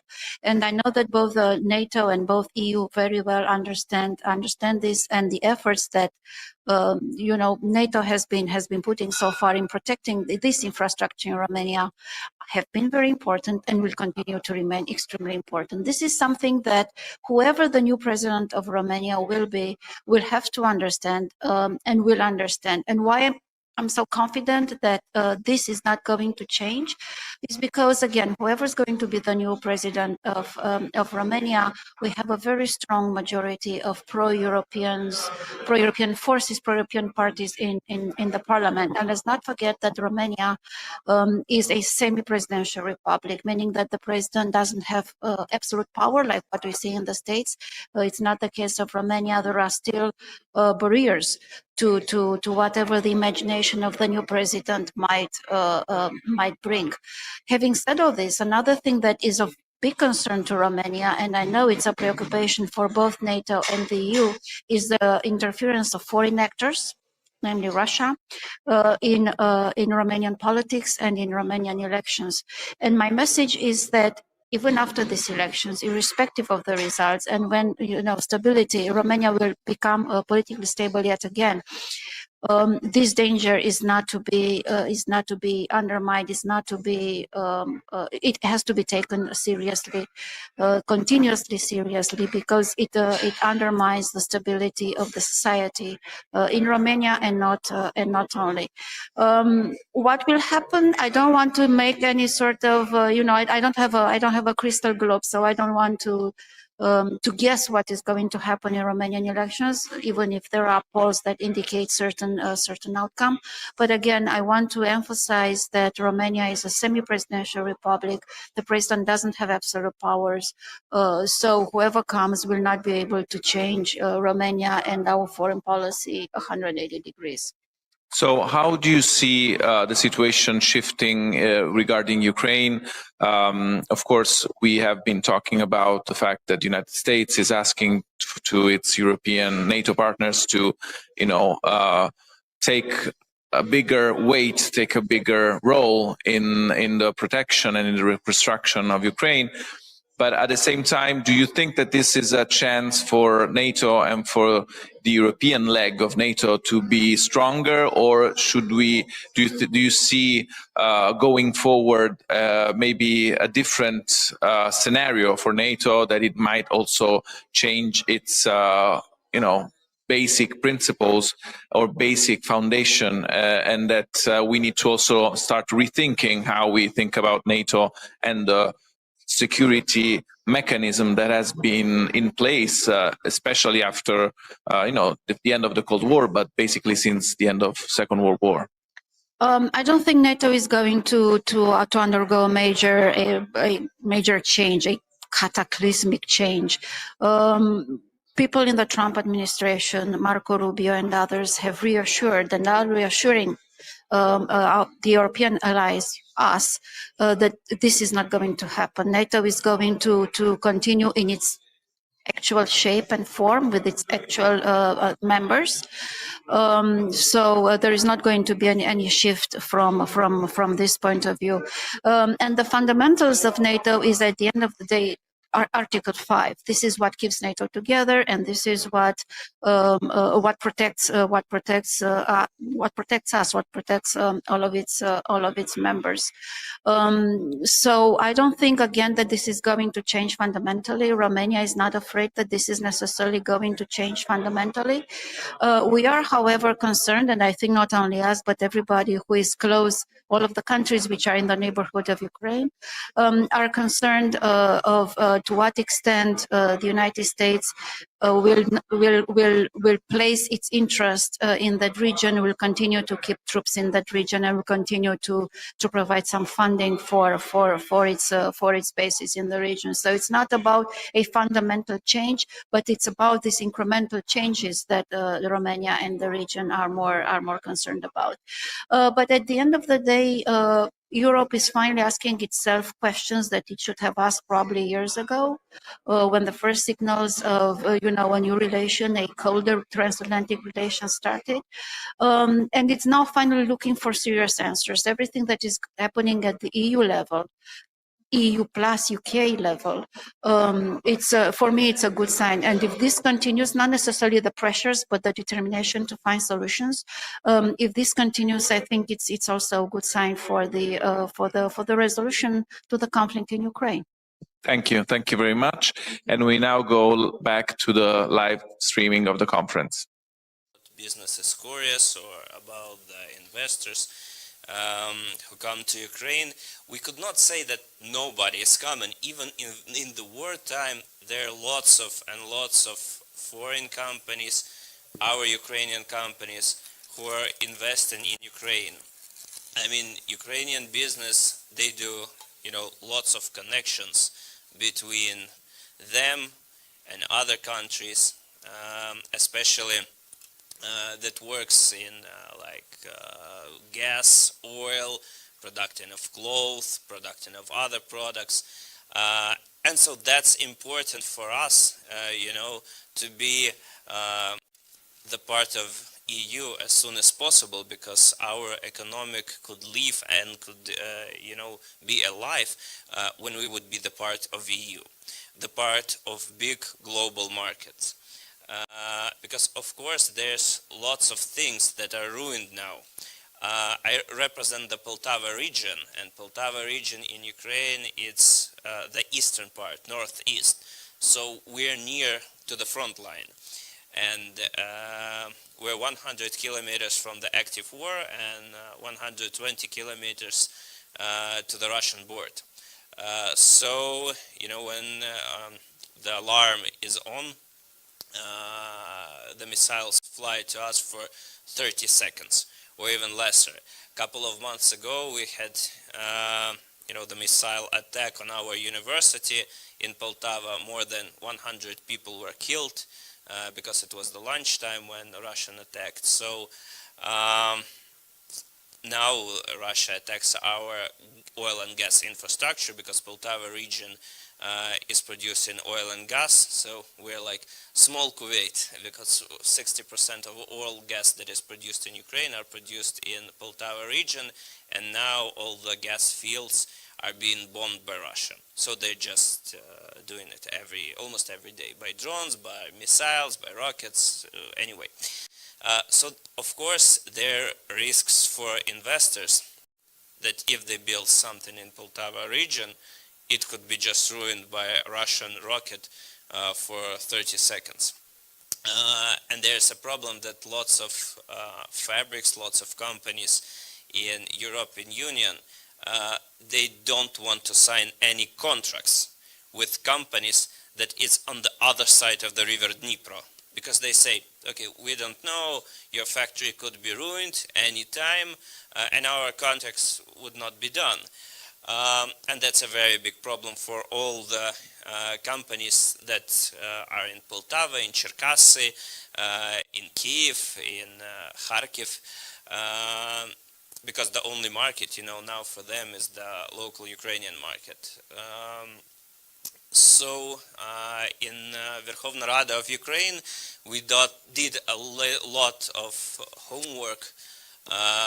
We're fighting, the topic that you were facing and that you were talking about was the topic about the illegal markets. Of course, in Verkhovna Rada we're fighting for the illegal markets not to be in Ukraine, because we understand that now all our taxes is our safeness, and all taxes are lives of our soldiers, all taxes are the weapons, all our taxes is the medicine for the soldiers, so that we need to understand that all illegal business, they don't pay anything.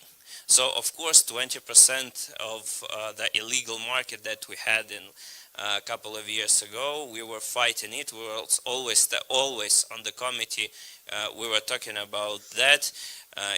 We were talking with our police and with our intelligence about that. Okay, look, if this would happen, it's like billions that would be going out from our budget. So of course this is the topic number one.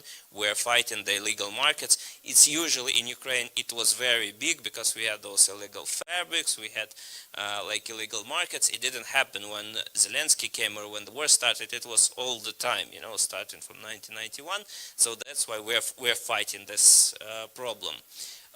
We did the anti-corruption court. We did lots of things for anti-corruption, because we understand that historically all countries on the eastern part of Europe, they had the problem with corruption. We had to see with eyes opened on this thing, and that's why we're fighting corruption. And there's lots of cases where when people are already jailed, who was caught in corruption. It was impossible like 10 years ago in Ukraine. Nobody from parliament or from some ministers or from some officials, they would never be put in jail.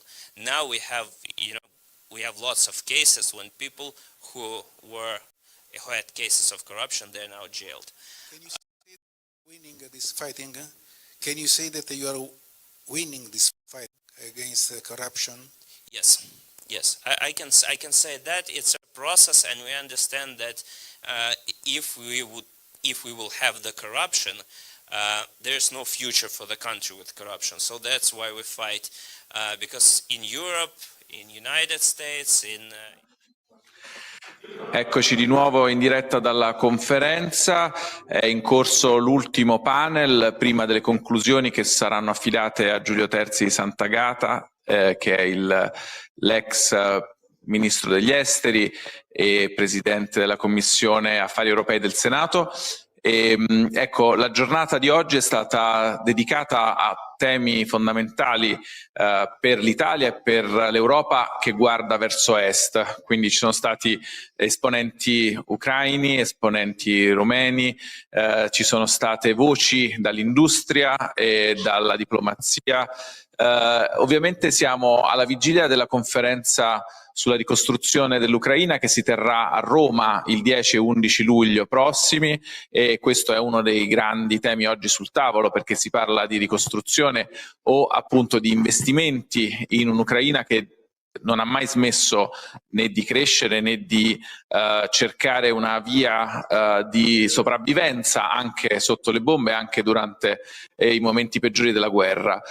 Quindi è molto interessante quello che si è detto oggi, e appunto abbiamo adesso ancora le conclusioni di Giulio Terzi, perché sappiamo che la questione è aperta. Come la NATO affronterà la difesa dell'Est Europa e come la NATO si schiererà a fianco dell'Ucraina nei prossimi mesi dipende molto ovviamente da quello che succede a Washington, che per il momento è più concentrata sulla parte economica e sulla parte ovviamente dei dazi e della guerra commerciale, ma dipende anche molto da come si muoveranno i paesi dell'Europa occidentale, perché quelli dell'Europa centrale e orientale hanno già deciso. La Polonia sta investendo il 5% del suo PIL nella difesa, la Romania abbiamo visto che è alla vigilia di elezioni molto importanti, ma è comunque un membro fondamentale del fronte a difesa dell'Ucraina, sia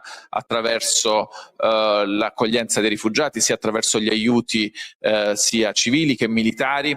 E poi ci sono ovviamente i paesi baltici che hanno anche loro cambiato approccio nei confronti della scelta anche di vivere a livello sociale questo momento come un momento di svolta. La guerra è entrata nella vita di molte di queste persone, di molti di questi paesi, e quindi ci si comporta e si ragiona come se la guerra potesse scoppiare in qualunque momento, sia nei paesi baltici ma anche in Svezia, anche in Finlandia, due paesi che sono entrati nella NATO l'anno scorso e che quindi hanno capito forse l'urgenza di cambiare atteggiamento rispetto a una neutralità che era durata per decenni.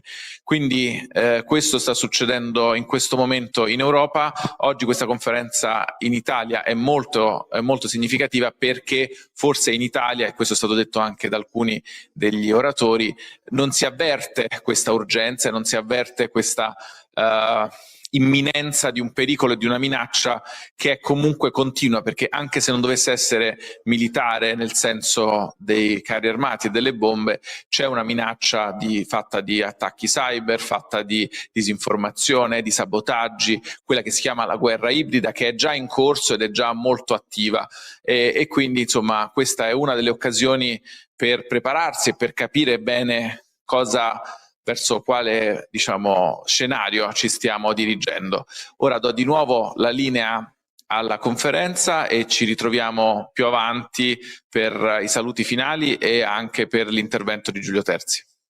Our gratitude to Italy, particularly because during last year when Italy been leading presidency within G7, we communicated with all international partners about this issue of illicit tobacco market, and Italy, with the help of Italy, Italian embassy in Kyiv, they issued the letter to the government and parliament asking to tackle the issue, and we believe that that was what helped to decrease this very high level of illicit tobacco market, and it's one of the instruments just to not talk to all the law enforcement agencies or state bodies, but also to unite international partners. Something about the relation and the cooperation between the national, international, and the private system to help not only Ukrainian reconstruction, but also to help to counter the risks about it. But the first point, thank you very much, of course, to Italy, like my Oksana told, because Italy did really a lot for Ukraine, and it was one of the first country who agreed to take our refugees from Ukraine, the mothers with children. And I know that there's lots of people from Ukraine that still living in Italy, and thank you very much for all your people and for your government that does it. We did lots of programs last year about programs of friendships between regions in Poltava regions and regions in Italia, and it's very important for this agreement of friendships because mayors, companies from Ukraine, they begin to know mayors and companies in Italy, and the same Italian companies and mayors begin to know companies and mayors in Ukraine. So it's very important. But what should we do for business to come to reconstruction? To be, first of all, is fighting corruption. The second is it's like our homework for all the years in future and for future parliaments. The second point is, of course, all bright anti-corruption system and all the military system. And the third point is, of course, insurance. If we would have this military insurance, and if the EU could support us, with some programs about taking the risks, the war risks, for the companies who invest in Ukraine, of course, many of them would come to Ukraine because we have lots of opportunities. We have lots of minerals in Ukraine. We have oil and gas. We have many factories that could be invested by European companies. Thank you so much to our guests, to our panelists. Thank you to people that waited for us. I want to thank directly the two Ukrainian guests, Oksana Shvets, I repeat, Chief Policy Officer of American Chamber in Kiev, and the Deputy Oleksiy Ustenko, Deputy of the Suprema Rada, Verkhovna Rada in Kiev. Thank you so much, e grazie al Generale Giordano. Vi invito a scendere dallo stage. Thanks to General Giordano. Please get down at the stage. I am pleased to introduce right now for the final remarking. It's a pleasure to have with us et voilà. Good evening. Lunga strada. Let me introduce, so for the end of this day, for the concluding remarks, President Giulio Terzi di Sant'Agata, former Italian Foreign Minister with Mario Monti government, and actually he is president, currently, he is president of the Senate Committee on European Union Policies. Please, Senatore.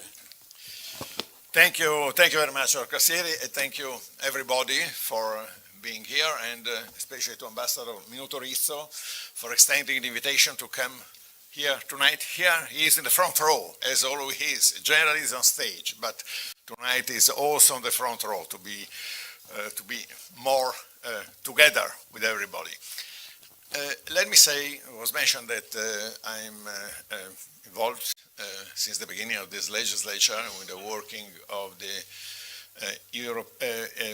Permanent Committee for European Affairs. It is called the EU Policies, and the issue of Ukraine is constantly in the working and in the references and the objectives in the policies definition of my committee, the committee I have the honor to chair. It is there as a candidate to the European Union, and we know very well that it has done a fantastic job. I cannot mention another country candidate to the European Union which has been able to develop so fast. I'm not talking about the war. I'm talking just of the process that he has installed, and that's why I'm also here to congratulate the Ukrainian guests, the Member of Parliament, and the experts from Ukraine, to congratulate them for the enormous efforts that their nation, their government, their country is doing in order to comply in full with all the different chapters that have been opened after the conference concerning the membership to the European Union.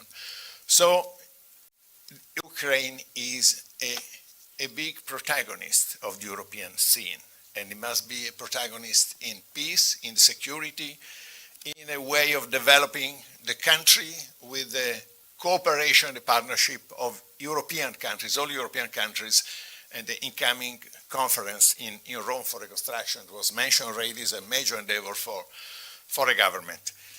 But I would like to begin my words by saying that willing or not, there is a saying which maybe is less quoted in the Far East, in Asia nowadays, we are living, may you live in interesting times. That was a good wish. Maybe such good wish nowadays has reverted because the interesting times are not, seem to be not necessarily times of prosperity, but unfortunately are times of upheaval, times of uncertainty, and we saw where the stock exchange is going over the last 3-4 days. But this is not the reality that I would like to prospect to you tonight in my simple words. These interesting times are times where we have, first and foremost, look at a world which is moving very fast in a way which seems to break in depth the globality, all the rules of foreign trade, foreign investment, insurances, legality, the prohibition of the use of force, and the implementation of the obligation of each component of the international community to respect international treaties, the treaties concerning commerce, concerning financial transfers, and concerning especially the cooperation, cooperative security all over.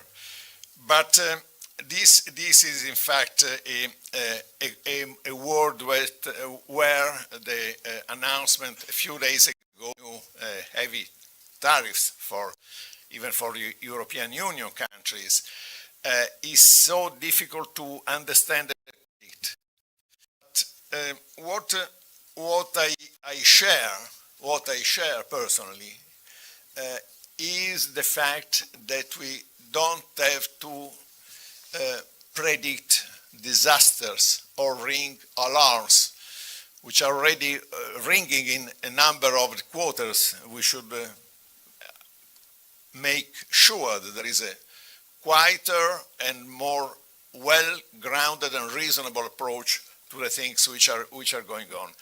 And this, quite frankly, is the vision of not only political, the political force, the party to which I belong, the Brothers of Italy, but it is a sincere vision of the coalition on which the government is based, and they'll say also of the other components of the international political spectrum in Europe. I'm not here to make a political discourse, although there is a very fundamental principle. I have been dealing with foreign affairs in various capacities for many, many years, and I've always believed that the national interest requires always a largest and strongest possible involvement and cohesion of a nation to be effective in foreign policy. And so I'm a little bit disconcerted when I hear and I listen. Of course, there is the game, the dialogue, or even the infighting between majority and opposition. But I am always sorry, a little not happy when I listen to statements and positions which foresee some conclusions in a government behavior which take for granted this line and this strategy, the line and strategy on the government is already sold to a surrender, to a renunciation of the fundamental values and the things which are always in front of us. So sometimes it is as if talking about European security and European defense, we are acting against the nature of the European Union, of the European integration, because we have to imagine, to dream that just shouting, we want peace, we want to disarm, we are against any expenditure aimed at defense and security, we want to stay out of all of this. This is the contrary to the nature of the European integration, while this is exactly the opposite. It's exactly the opposite when we remember that one of the biggest sorrow, I would say even one of the biggest trauma of Alcide de Gasperi of the last few months, perhaps a few years of his life, especially until the end, he was a staunch supporter with Konrad Adenauer and other European leaders of the time of the CHED, the Communauté Européenne de Défense, the European Community for Defense. And from then on, the whole effort in Europe has been to go ahead and to construe in another format, within the NATO alliance, within the North Atlantic Alliance, a group of European countries capable, and they have been during the war, during the Cold War. No doubt they have been capable during the Cold War to be well equipped, although their governments were very much involved in welfare policies, in policy of education, policies on social progress of their own countries, in economic, scientific research, and so on. At the same time, they were able to keep, I remember some figures that I from, by chance, I got from what was, for instance, the German army in terms of tanks until 88, 89, before the so-called peace dividend came the word used in Europe and in the world for more than 10 years. They had an availability of operational, ready to deploy in the thousands of tanks, only tanks, 5, 6, 7,000. Ambassador Minutoristo knows better than me, but I think that this is roughly the figure. And nowadays, the same country, I think, disposes of, the figures that are in the press, in the media, perhaps of 1/10 of that capacity. On the other side of the frontier, we have an aggressor.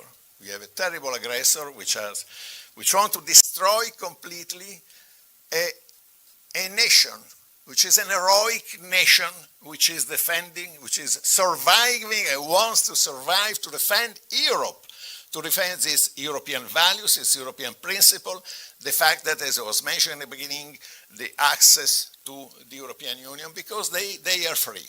They believe they are free and they want to fight until the end of the position when they will be able to get a just peace.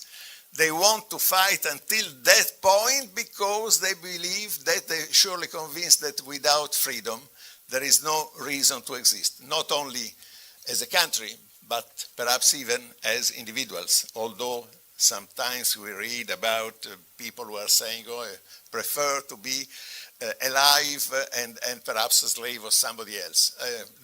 It depends, but the force of freedom and the values is deeply felt by our Ukrainian friends, and that's why they are defending, they are saying every day that they are defending Europe in that sense. So why there is a stalemate in what we have been seeing, and I believe that also what's said by by the State Foreign Secretary Rubio, the Secretary of State Rubio, at the NATO meeting of foreign ministers a couple of days ago, and what it was reiterated by President Trump to the President of Finland, again, just a few days ago, two different things. Rubio said, no doubt, that the US is involved and is a partner, as it always been, in NATO, in the NATO alliance, and President Trump said to, at the moment, or it has been reported, that he was commenting the position of President Putin not cooperative in defining a ceasefire on Ukraine. He was using some very negative and critical expression vis-à-vis President Putin. I mention this episode because it shows that we cannot take in any way, in any possible way, for granted the fact that there is a separation between the United States and our North Atlantic partners and the European partners.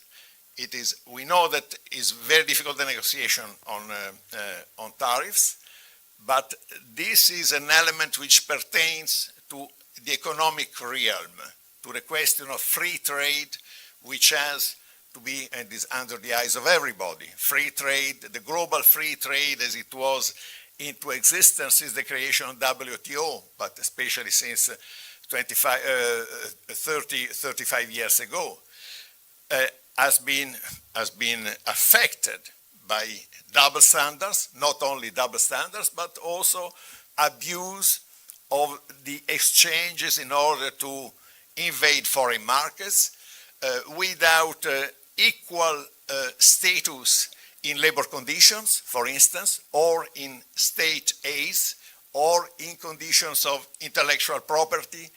And that is something that we have suffered. Our Western countries have terribly suffered because we have lost working places, we have lost labor opportunities massively. It is something that has happened, and we are suffering socially and economically in our nation because of that, and there is no way that it has to be reshaped. So are the custom duties, as these heavy custom duties, the right way to go? I'm convinced that is personal conviction. It is wrong, and I think this is a conviction. I think also the European Union has clearly stated by the European institutions. But that means that we have to keep the logic of the ongoing negotiation and to understand not only the margin, but the principle on which we have to base free trade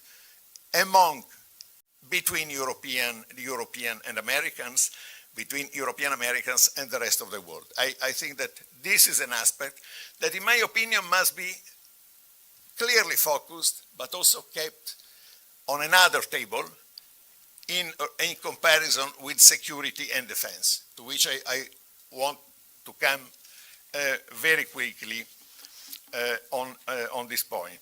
The key word is the pillar of European countries.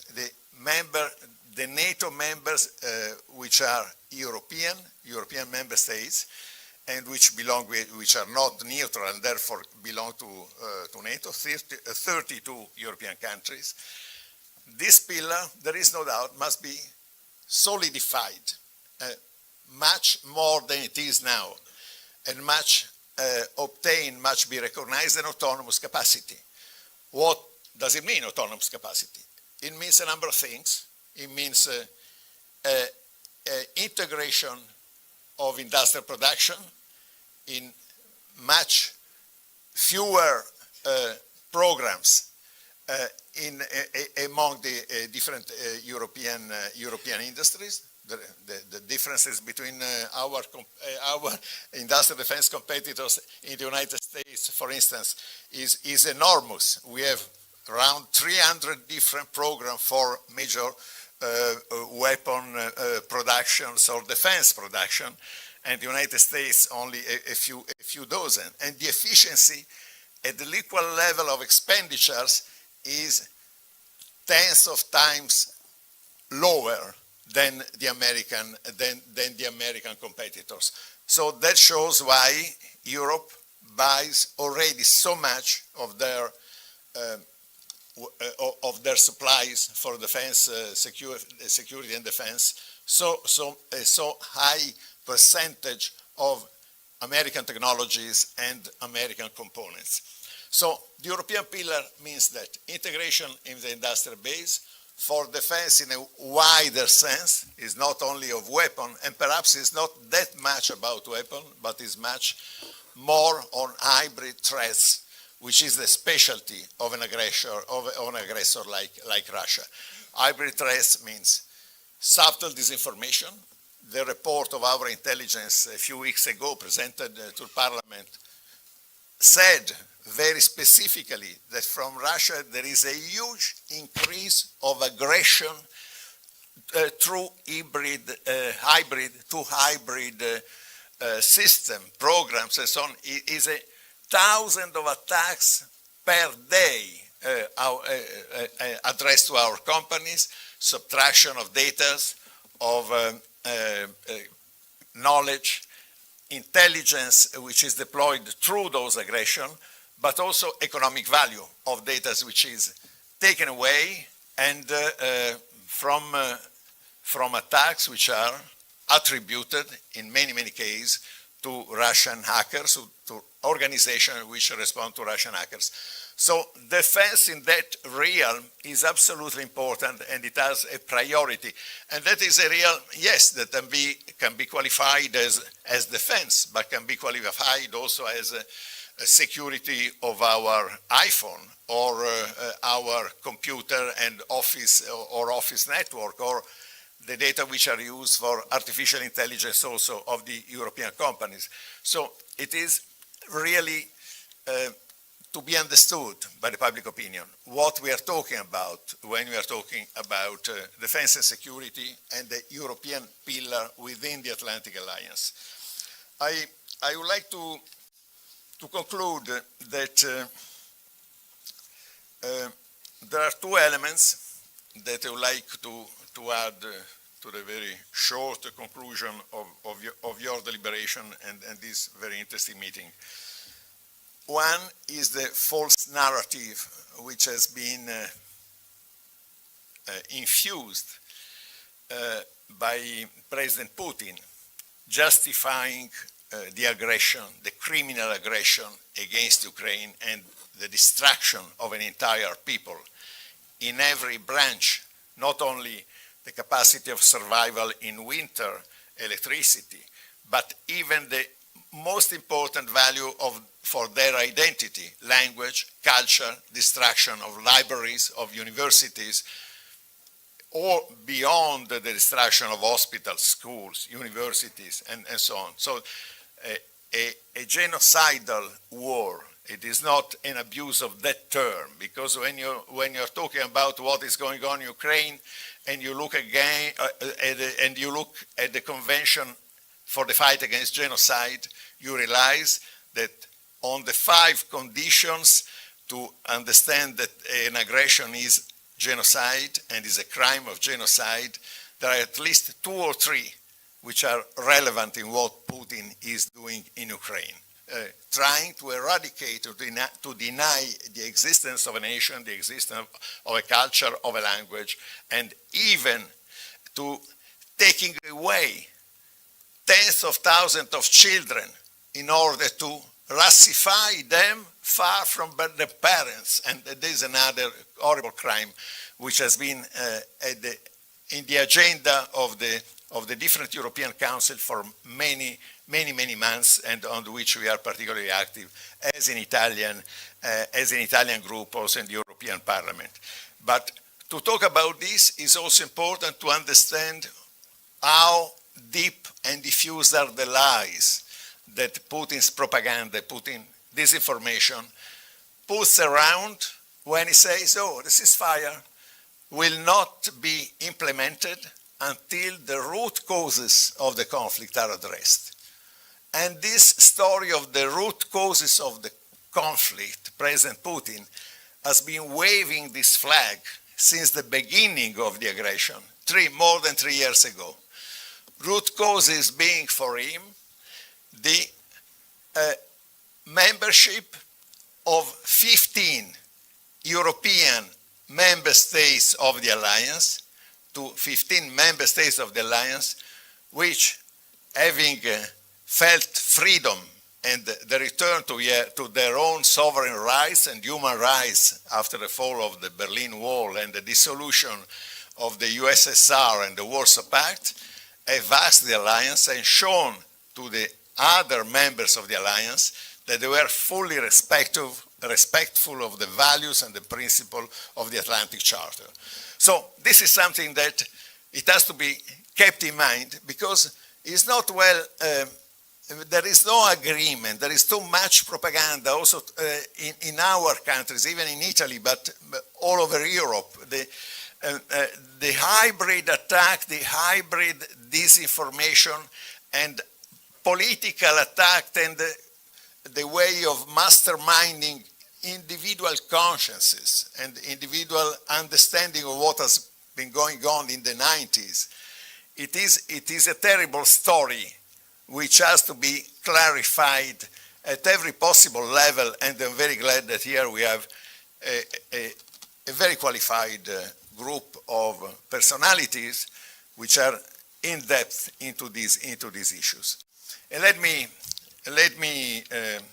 mention an important research which was carried on the eve of the aggression on 2021 by Emily Sarot, a prominent researcher and professor in Yale, and she wrote a book, many hundreds pages, full of references and documents and testimonies, witnesses by many people who were involved in those negotiations between Germany, United States on one side, and Gorbachev and Shevardnadze on the other.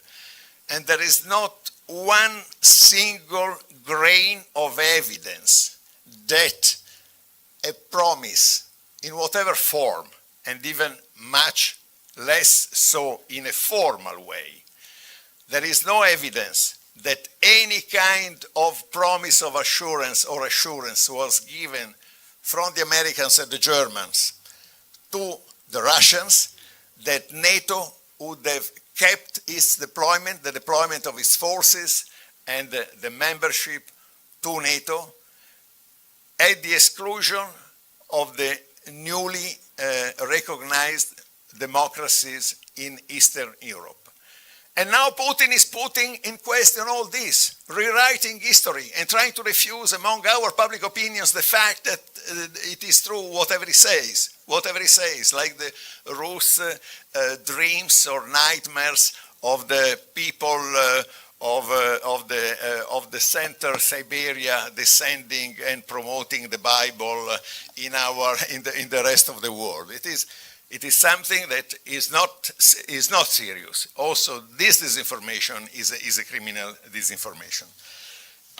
Since I have quoted a book which has, in my opinion, a particular weight, not only physically, but in terms of the seriousness of the evidences that he shows, that he has distributed, there is another important work that I was going through just before coming here, a publication, a report, an important research published by Cambridge Ukrainian Studies Center about strategies for a better resilient Europe and secure Ukraine.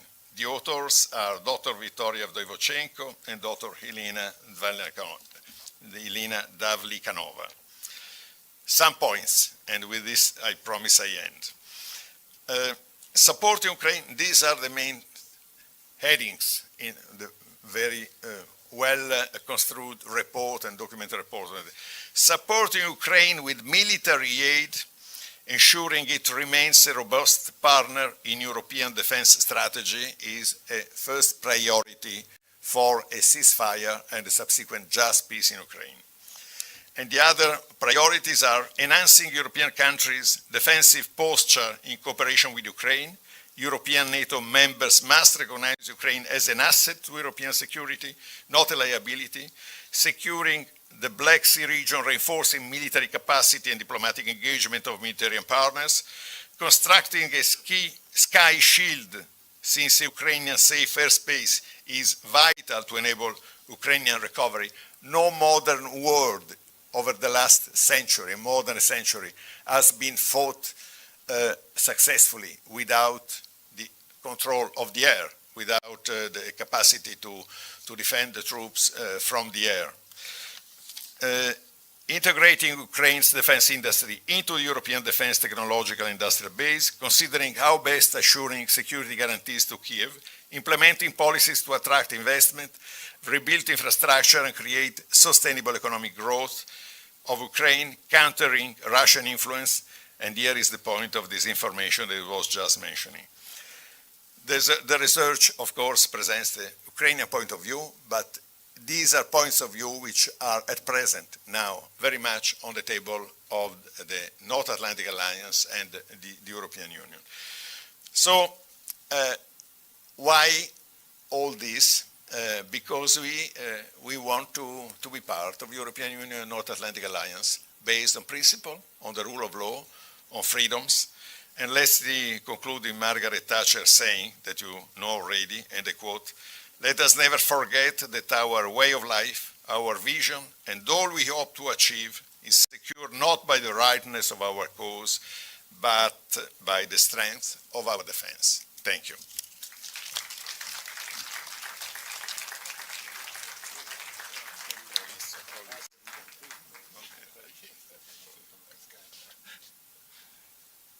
Thank you very much. Well, so we are closing the day, the working day, a long day. I'm very proud as an organizer to see there are so many people sitting at this time, which is a good sign usually in conferences.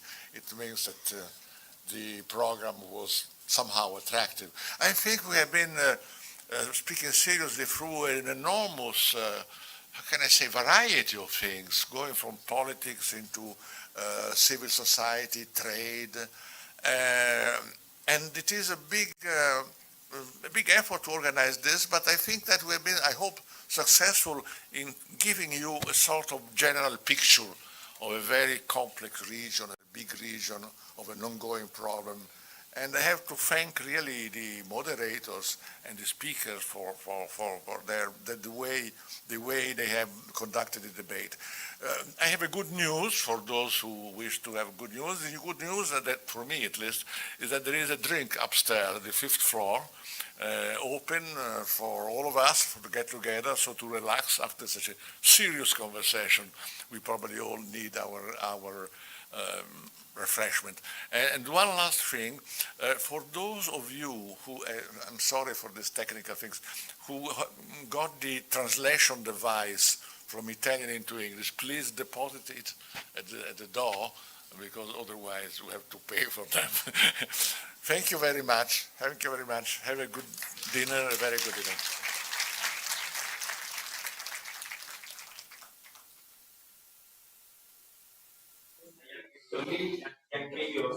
Eccoci, siamo qui con il senatore Terzi, presidente della Commissione Affari Europei del Senato, già ambasciatore, ministro degli esteri, ha appena fatto il suo intervento alla conferenza della NATO Defense College Foundation e quindi la questione centrale che ha affrontato il senatore Terzi è l'Europa e il ruolo che l'Europa può avere nei confronti dell'Ucraina e anche l'importanza per l'Italia di rendersi conto che la guerra ibrida della Russia è in corso, è in atto, ci sta colpendo in questo momento e non possiamo sottovalutarla, non possiamo considerarla una cosa secondaria rispetto a quello che sta succedendo sul fronte ucraino in questo momento.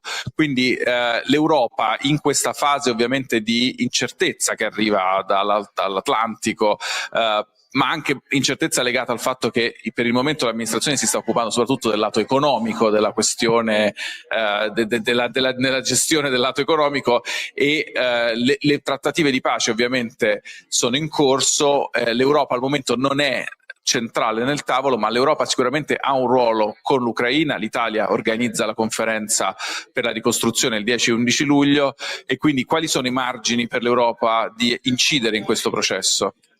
Anzitutto c'è un dato di fatto, che l'Ucraina è Europa e vuole essere sempre più parte a pieno titolo dell'Unione Europea.